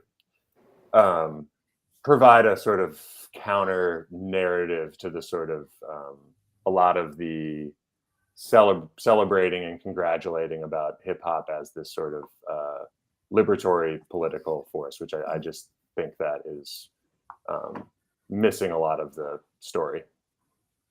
Mm. So yeah, I'd recommend that book. I've just about a couple chapters in, but That sounds like a good one. It does. I have a quick super chat from Strom Oh. McCallum. Someone mentioned Max Roach. I appreciate that. I did see that. Is the late 70s and early 80s power pop, the Cars 38 special, pop punk for old curmudgeons? What was that question? Yeah.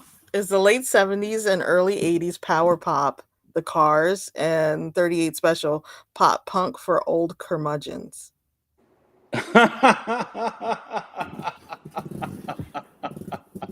You got to throw Cheap Trick in there, I think. Maybe. I'm not sure. Yeah. That's a Well, maybe. 38 special. They I just heard somebody playing one of their tunes on stage the other day, which was odd, but I'll have to think about that one. I don't know who that was addressed to. Maybe it was addressed to Toussaint. It's an interesting question. Yeah, it's an interesting question. So let me bring it back to the case. Let's get a quick mention for Gunna. Yeah. Gunna took a plea and is now being called Gunnatello. Some people lovely. say he's not going to have a career now. What's he gonna rap about now that he took a plea? What do we make of Gunna and nearly everyone else taking a plea to? Not everyone else yet. It's like 8 Okay. out of 28. But the people who Okay. have, that is going to be interesting because part of their plea deals is they have accepted, they have admitted or agreed or kind of admitted that it was true as part of their plea deal that Young Stoner life is Young Slime life. You know, Right. that YSL is a gang, and they took that as part of their plea deal. So that doesn't look good for, you know, Young Thug's chances that Right. they have done that. There is also a shout out to the Andre G at Rolling Stone again. He's written about the sort of Gunna Alford plea and the kind of complex and misguided bit of calling, like M. Tucson is getting at, is that he's been largely called a snitch, and a lot of rappers have taken subtle shots at him. And like, for people who don't know, Gunna is Young Thug's probably like most successful top musical protege who is signed and is a big rapper in his own right. One of the bigger kind of, you know, next generation of Atlanta rappers. Like Young Thug is, you know, as I say in my piece, one of the most influential rappers of the last 10 years in terms of how he's changed the style and sound of rap. And he has so many artists that are, you know, I call them like his sons, you know, and Gunna is one of them. Yeah. But Yeah. and Gunna was like his real true protege that he wanted to make into a rap star. And Gunna was, the charges against him were like, they were among the thinnest in the indictment. Like being caught like with people who had drugs and guns, but he didn't have it. And then so yeah, it's a good question of like what his music is going to be about and how he goes about that. That's definitely Well, what's interesting is I was also following the Megan Thee Stallion, Tory Lanez trial at one point, and the hip hop shows were very Tory Lanez. Like, yeah, it's a whole other conversation about hip hop media. But Right. but Megan Thee Stallion's audience is primarily white, so no one's gonna go after her. The problem with Gunna is his audience, they don't like snitches. He's not somebody that, like, you can't just go to the local mall and hear Gunna's stuff that much. He's more of a still in that Rolling Loud kind of scene, you know. Whereas Megan Thee Stallion is on, like, you know, she might be playing Coachella. And so it's kind of interesting because had he gotten bigger and broken out, maybe it doesn't affect him. But part of it's who your audience is, you know, and that audience is very, very judgmental about anybody, quote unquote, snitching. And if, you know, obviously we all watch a little bit of Vlad TV. I mean, I've seen like Boosie and all those guys are like, you know, I won't talk to him now. And I don't think he has a career at this point, you know, unless he totally reinvents himself. But I could be wrong. I mean, it's always hard to say, but well, let me bring up one Mr. Ricky Rose, Rick Ross, who has an amazing career, I would say, actually writing screenplays. But he is a rapper and he raps about fantastical things. Oh, but wait, were you kind of making a joke? He writes screenplay, like his raps are. Yeah, like, his raps are got it. Okay. I was like, wait, he has a screenwriter now? Okay. That would be cool, right? Yeah. He'd be good at it. But we all know that he was a corrections officer. He was Officer Ricky. So in hip hop, authenticity is important, but Rick Ross still has a career. Maybe Gunna can still have a career. I don't know. We've let people slide. We have. Yeah. No, that's a good question that sort of hangs over this. That is kind of the conceit of the argument of people who are very critical of rap on trial, is that rappers are incredibly unreliable narrators about what is actually true about their own lives and like what is true in their music. And it is always this dance between complete false boasting and potentially true things that have happened. And so it's that's a really, it's an interesting question. See, I think in some of these upcoming RICO trials, it's going to be their Instagram live posts that are going to hang them. I think that is totally, that's parenthetically the amount of criminally, potentially criminal things that people are putting on social media is. Tucson and I are fans of Trap Lore Ross, and I don't know. I've been watching some of this stuff. Yeah, but he's amazing. Some of those Instagram lives that those kids are doing, and yes, Trap Lore Ross can dig them up. I would imagine the police can. Oh, 100%. It's pretty. They're pretty straightforward about what they've done and who they're doing it, because they literally are talking to the people that I'm going to come and, I'm going to come to your neighborhood right now. And then they'll go on Instagram live in the neighborhood and show their gun. And, but it's also funny. Like, I don't know, but I was thinking about NBA Youngboy, right? Mm-hmm. Mm-hmm. Like he got good lawyers and he's free now. And I don't know if you saw that recent video that he shot, like in Vail or whatever. He lives in Utah now, and he converted to Church of Latter-day Saints. I feel bad about I've misled people the wrong way, but he's a good example to me, because he's somebody that I've even seen people write about him, and you can tell they know nothing about him. But as far as sales, he's one of the biggest streamers and sellers of the last 5 years. He's like the most popular male music artist in America. Like he's up there with like Taylor Swift in terms of popularity. Yeah. Did you read the really, really great Billboard magazine cover story on him? No, I didn't read that. That may be where the video, I mean, he expresses similar sentiments. I think the video was tied to that Billboard. Yeah, it was tied to that. Yeah. Yeah. Very much worth reading the article. Like he basically has a kind of like a nervous breakdown in front of the writer, and it's kind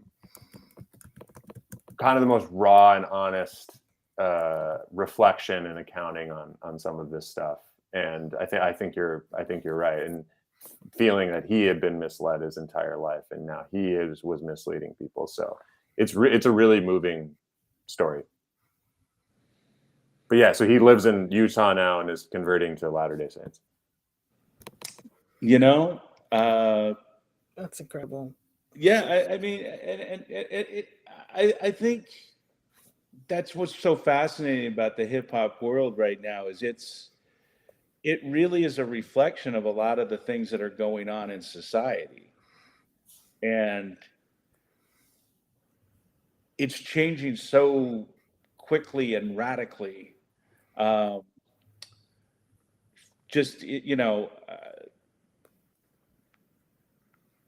look at who was big before and who's big now.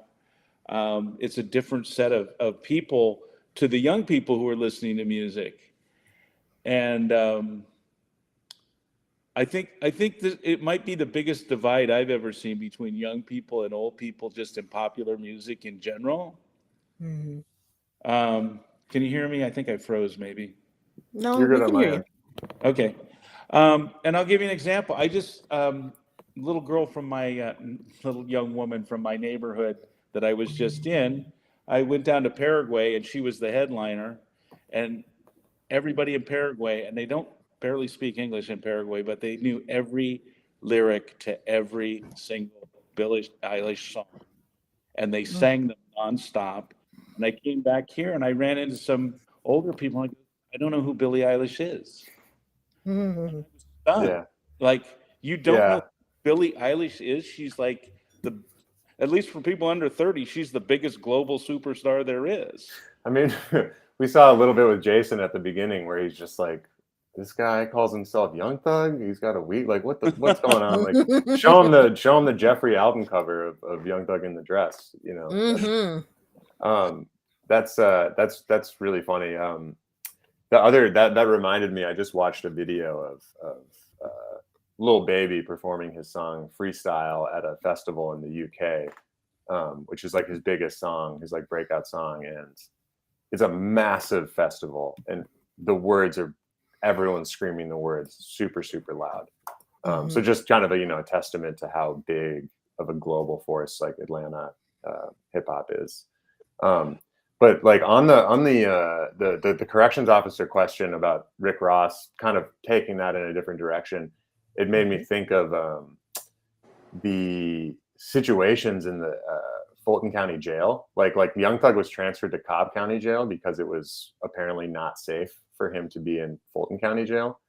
And because that's where a lot of the YFN guys are. And so there's sort of like, there are two crews allegedly that were at war with each other, both now wrapped up in RICOs, with members spread across these jails. And a lot of them have a lot of money, and corrections officers don't make a lot of money. You know, sheriff's deputies don't make a lot of money. This is George Sheedy wrote a piece for I think it was Rolling Stone about how the case is kind of stretching Fulton County Jail, and that is an interesting potential kind of powder keg, especially if they keep them all. They're denied bond, and they just have all of these people in jail that have allegedly been in a gang war for the last 10 years. You know, that's just kind of something to keep your eye on. There was already a nurse who is being investigated for bringing in, drugs, other contraband. But yeah, that could be the easiest one to let out and put him on house arrest. He just got out. Yeah. I mean, yeah, but I think that's like Bill was saying, I think it's more of a potentially trying to get a plea deal out of him. Right. He was recently let out to go to his sister's funeral. Oh yeah, I saw that. Yeah. They had the same nose. And YFN Lucci was also already stabbed in jail, allegedly by YSL associated people that were also there. So was he ever stabbed? I knew there was that. I mean, that's part of the trial. Is that? In February is when it happened. Oh wow! They tried to kill him.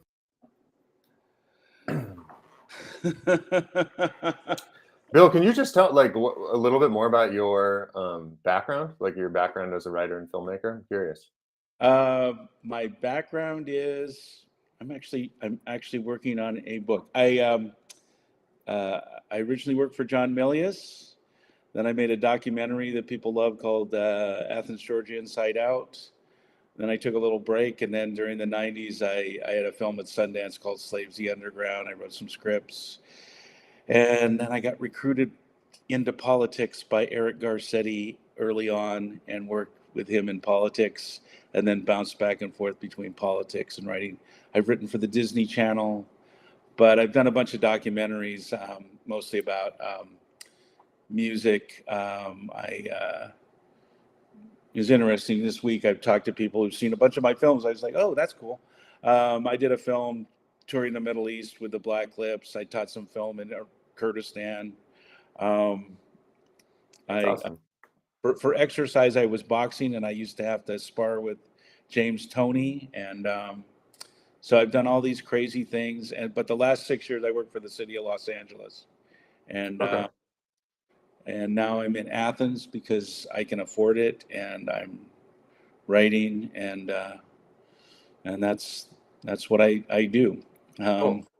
So, and it's good to meet you. Likewise. I really did like that piece, because when I first started, I thought it was going to just be, and then you got so deep into all the layers of all of this, and I appreciate that. It's one of the things I like about Jason is like when you work, particularly like where I was working in the city of Los Angeles, and you find out just how difficult and weird these big cities are with their silos, with the different departments and the different politics. And, you know, my joke is like, nobody's going to put you on TV standing at the protest with a sign that says it's complicated, you know?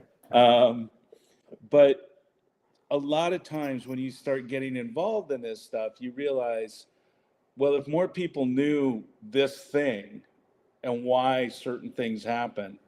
And yes, and I've read the comments here is that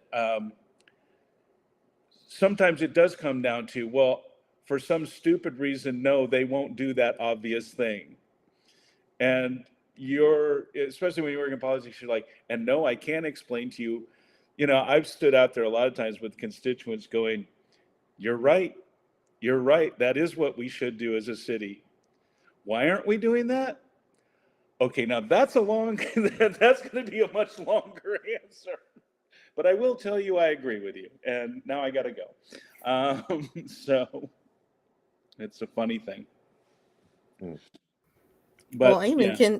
can you tell us about how you managed to get this piece off in Mother Jones, the last place I thought I would see a piece about Young Thug? Can Eamon tell us why he has a love for hip hop? Oh, wow. That's a long, I mean, I guess it was sort of, like I said before, I just grew up as a very ubiquitous pop music. And I got really into it as a teenager. And I guess I never outgrew the teenage phase. I mean, I now maybe have more complex relationship with it. But how it got in Mother Jones is that I work for Mother Jones, and I have a great editor. So I wanted to throw this curveball at the conversation. I was watching it a little bit as I was trying to not watch the show. And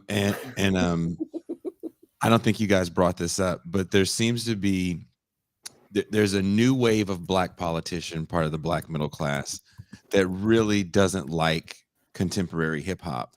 And these are people that grew up with 90s hip hop, kind of older Gen Xers that remember the importance, I'm using inverted quotes, of gangster rap's first wave, the importance of the idea of NWA being some sort of street news reporters, and just the importance of hip hop being some sort of revolutionary language.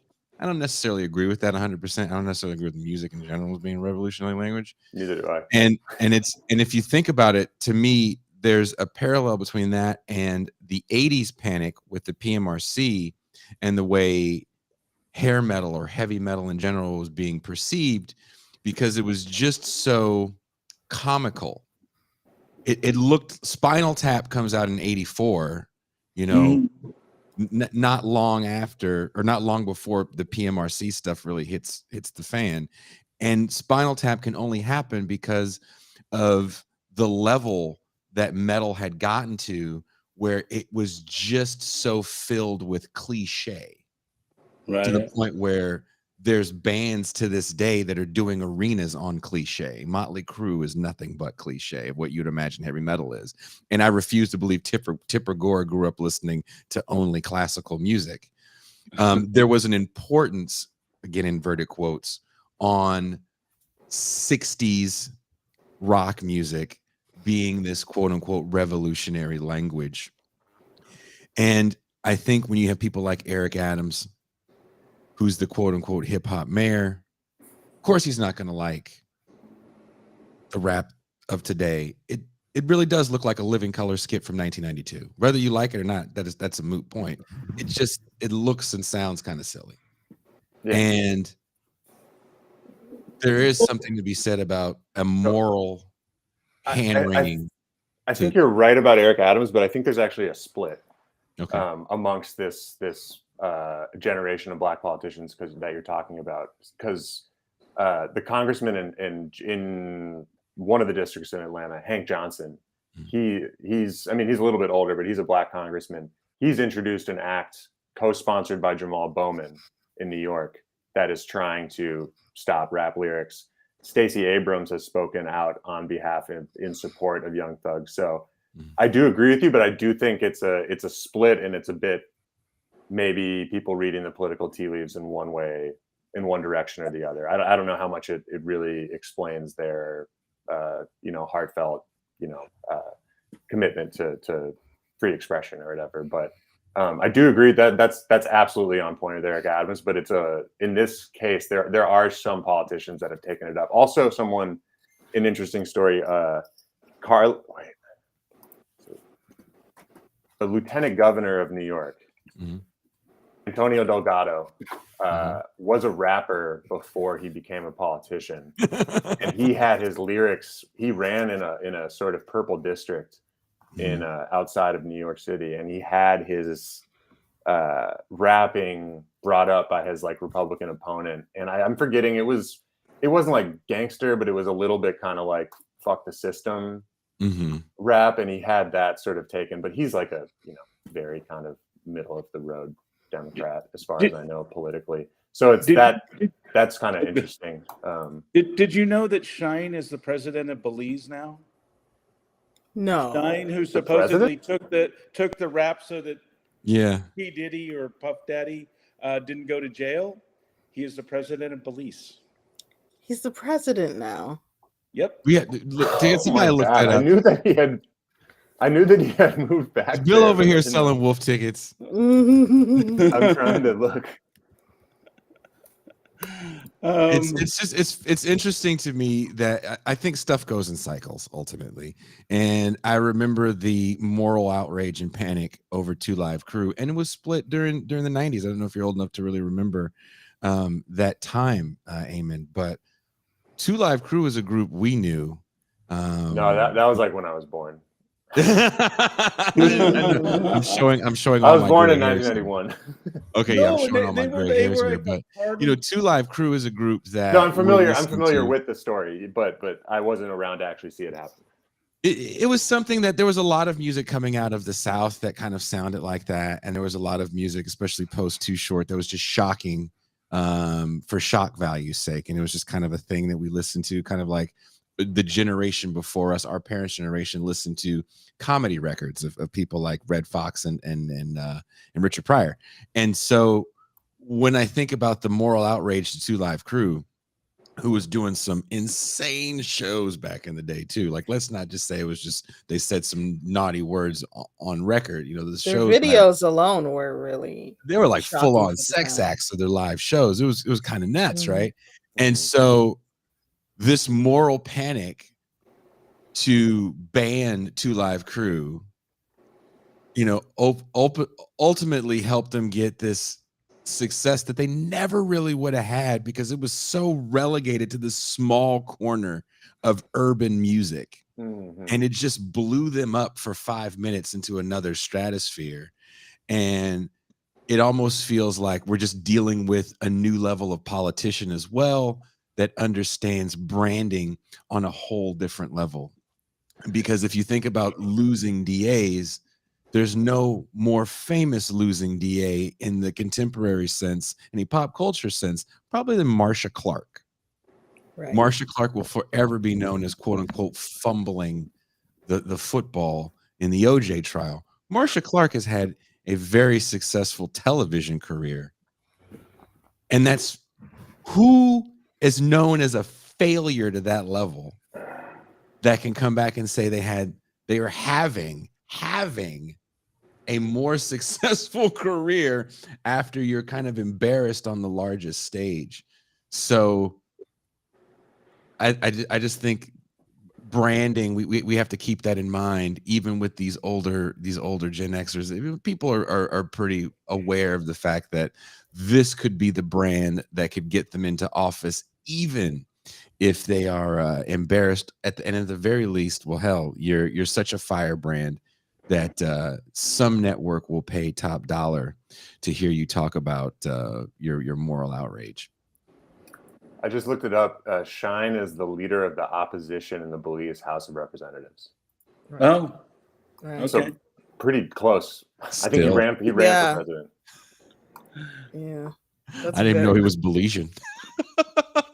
Yeah, that's where he had to go, right? He was deported. He got deported. Yeah. He got deported? Yeah. Yeah, because he Right. went to jail for that incident that Puff Daddy was at. Was like at Barclays or something. Mm-hmm. And I mean, that's always been the rumor, is that He took the fall. he took right? the fall, so that, and then he got deported. So I mean, when your whole rap gimmick is that you sound like a dead guy. Oh man, well, he would bad dispute rapper. too, I'm sure. But yeah, it's yeah, Eric Adams. I mean, I mean, that whole thing, that whole the drill rap thing, and what's going on first in Brooklyn, then the Bronx. And he stood up there. My son showed me these videos, but there is a degree to a point of these kids that have broken out, particularly through the underground, and then got signed. They come from that background, and that's what they're singing about. I was talking to somebody, like my friend who does hip hop here. I was picking his brain yesterday, but I was talking about, I was over in Kurdistan. A lot of people forget. Everybody thinks in the 90s, when there was the no-fly zone, that the Kurds were all just happy on the beach and everything. They had a civil war there, and they were killing each other. And it was two tribes. And the funny thing is, when the two tribes finally made a peace deal, it was the two mothers of the heads of the tribe who knocked their heads together and said, "Stop it." And if you go to Kurdistan, there's the last bloody battle is right between Suleimani and Erbil, and it's all painted blue now, and they call it the Peace Rocks. But that's what they were doing in the 90s. They were killing each other over who was going to get, Kurdistan while it was separated from Saddam. And I hate to say it, when tribes start getting into power politics, and that's what happens in some of these poor neighborhoods. Who's going to have what? And I don't know where I'm going with this, other than See, I just learned that Eric Adams' son is an aspiring rapper as well. Is he? He was like photographed at his son's like album release party. It was some headline is like, Eric Mayer is in full dad mode at his son's birthday party. His son's album release party, and someone was just like, that's why he's talking about rap so much. He's trying to get his son signed. Well, what kind of hip hop does he do? I haven't listened to it. I'm not sure. But what's your next article? By the way, I guess so. Yeah, I'm like, let's listen. Yeah, I'll let my editor know. This must have been before the pandemic. But did you guys remember? What's his name? The head of the Frank Ocean's friend. Anyway, he does the Tyler, the Creator. Tyler, the Creator, does that festival down there. Mm-hmm. Camp Flogna. Camp Flogna, and the last day there was a rumor that there was going to be a special guest during his set, and when they brought out Drake instead of Frank Ocean, the kids started booing. Oh yeah, I remember that. They booed Drake off the stage. Yeah, good, because he's not a real rapper like Frank. Good, I say. Poor Drake. He's right considered one of the greatest.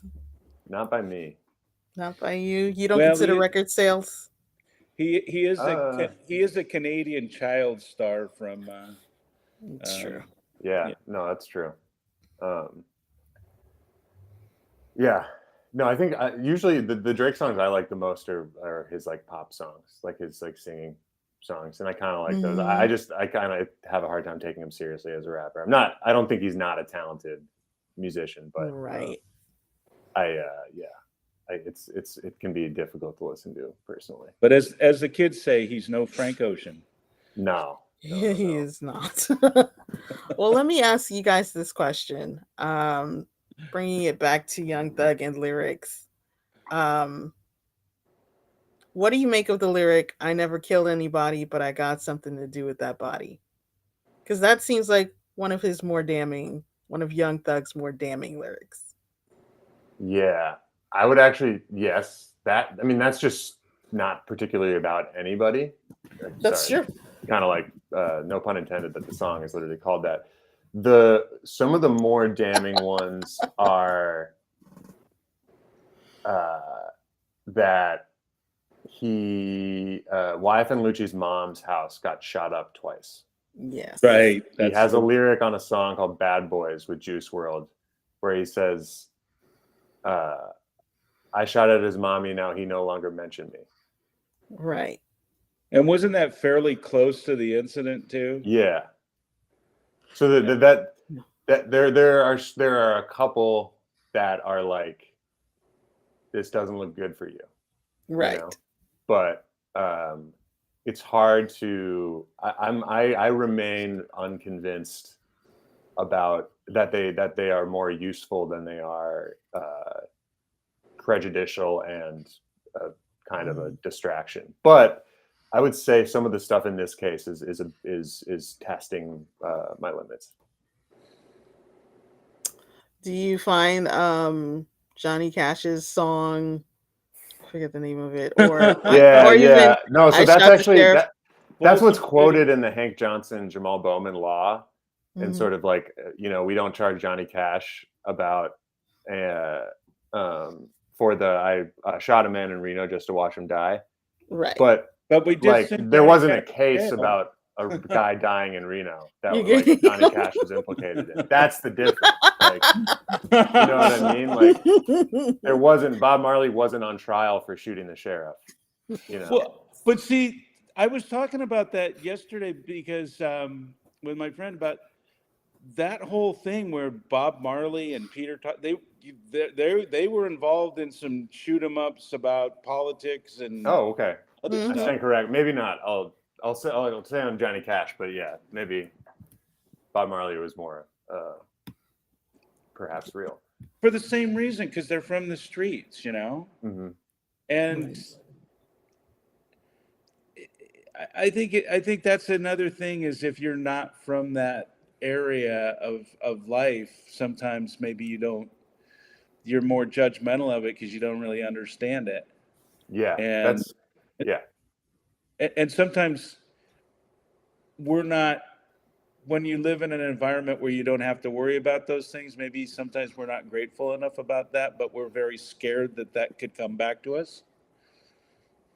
Something like that. I don't know. Yeah, I find the M. Toussaint, the first one you read, like if that is something that can be used against someone, that's when there needs to be a wholesale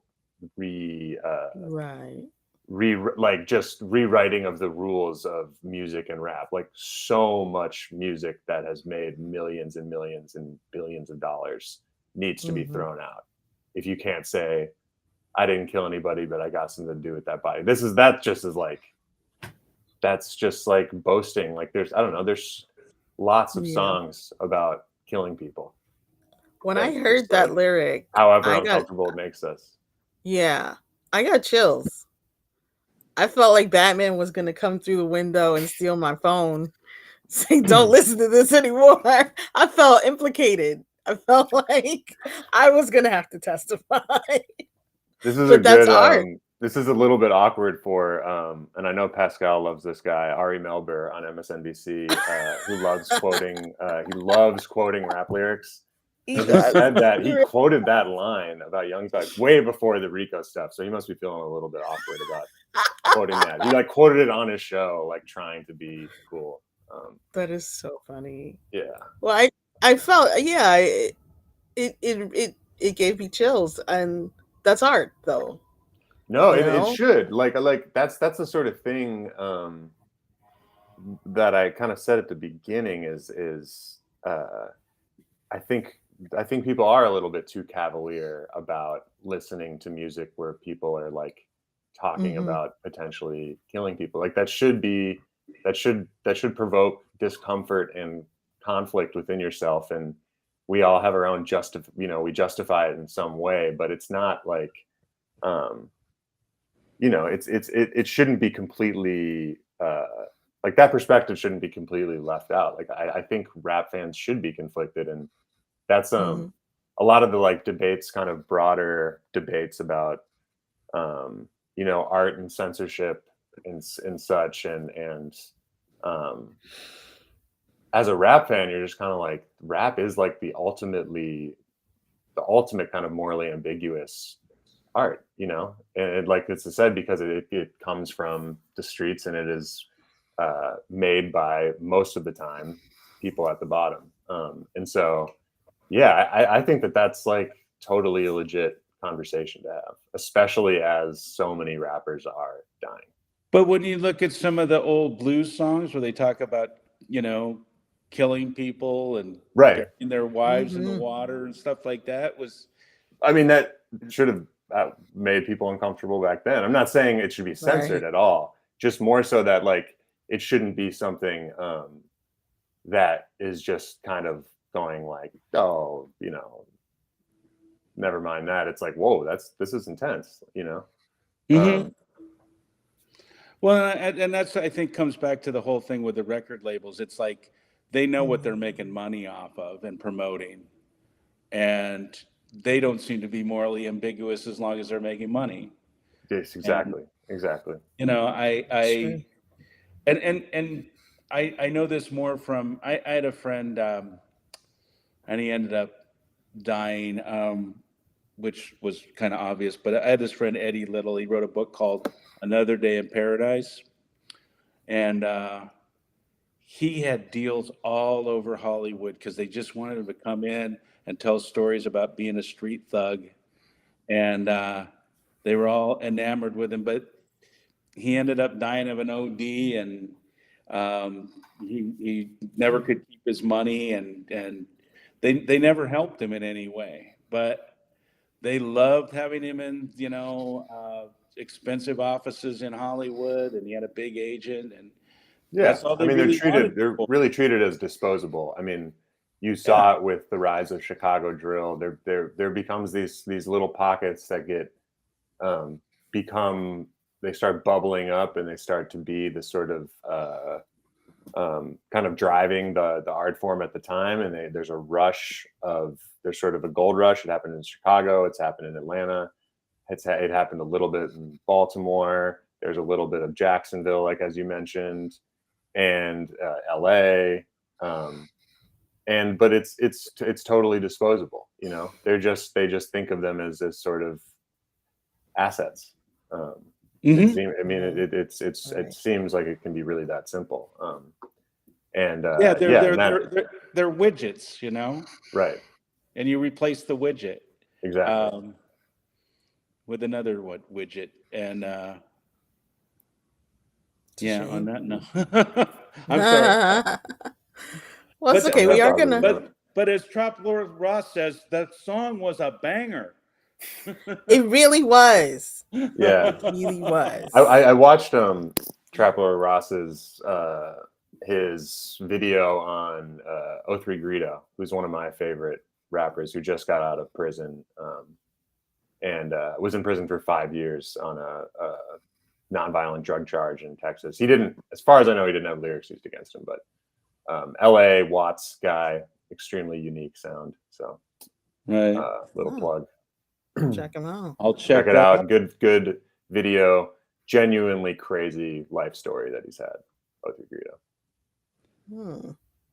Wow. Was a Draco. Him and Draco were sort of like the two kind of new rappers from LA that were sort of rising, and then Greedo went to jail right as he was really right about to blow up. And then Draco died while he was in jail. There's a Jeff Weiss, as I said before, he wrote a good LA Times story with Greedo as he just got out of jail a couple weeks ago. So check it out. I will check it out. That's a positive story, you know. Guy, you know, he went to jail. He was facing like 20 years, gets out early, immediately drops an amazing like 30-song mixtape. Is apparently recorded already like 400 songs in the first 2 weeks he's out. So wow. That's fantastic. Well, okay, to sort of wrap up, Eamon, how do you think this trial might affect future cases where lyrics are sought to aid the convictions of rappers? Where do you see this going? I guess it's hard to say exactly, except for that I think it is going, whatever direction it does go in, this will be the new biggest precedent. And like I was saying before, it could like start to be because of how big of an artist Young Thug is, how much money is behind him. is that it could become something that is much that has much larger implications for sure, in terms of when we start talking into civil lawsuits and the record labels and that type of thing. So yeah, it's going to be long. I'm very curious to see what evidence is produced to kind of back up a lot of this stuff, but it seems like they've got a lot. But yeah, I kind of go back and forth and thinking it's going to get tossed out, or thinking that he's totally done. So it's kind of a wait and see, but I think it's going to be a landmark precedent. Seems like it. Bill Cody, you're a filmmaker. Can you tell us how Young Thug's story is going to play out? Where does he end up in 20? Where does he end up in 20 years? Well, yeah, that's an interesting one. I don't think the prosecution can back off, so I don't think it's going to get dropped. Like I said, I mean, I don't. I'm just following it from the outside, but I think their goal is to keep him there long enough that he cries uncle and agrees. I don't think he's going away for the rest of his life. Depending on what you read, it might come down to something like 5 years, in which case he'll still have a career. I mean, he's a very inventive, artist. And obviously, if you look at the list of people he's collaborated with, he's very well respected as far as his artistry.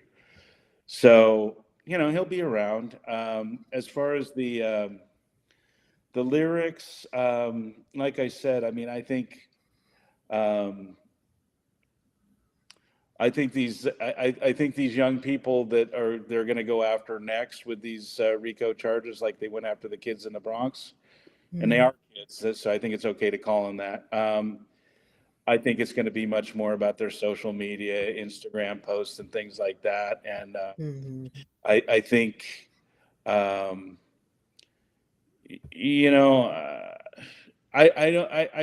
don't know that it's worthwhile to lock these kids up for the rest of their lives. Some of them, I mean, that kid K-Flock seems like a sociopath. I don't know what you do with him, but the rest of them, like I said, this kid Young Ace, I don't know.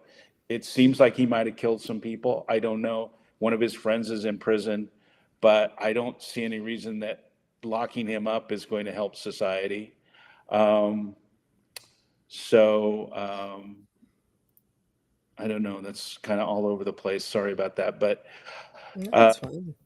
I think we have to ask ourselves, like, why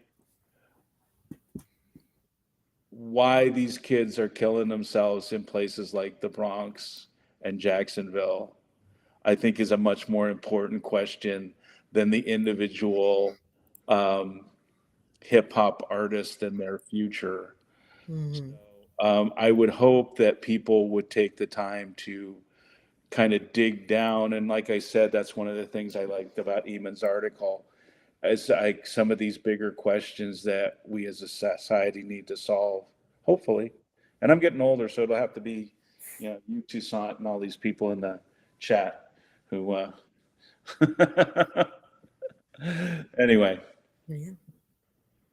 Really solid. Was that nebulous enough? Was that yeah, that's well said. That was a great answer. Yeah, very well said. And that's the note we're going to end on. Very excellent piece, Eamon. Excellent ending to the piece. Thank you. And just really appreciate you guys being here. Well, awesome. thanks. Yeah, I appreciate you having me. It's good to be back. I think Toussaint, my first time on the show, you were active in the comment section. Yeah, I used to be a mod. I remember. Yeah, and I just remember. Seeing you talking. So. Oh my gosh. Yeah, it's good that you're part of the team.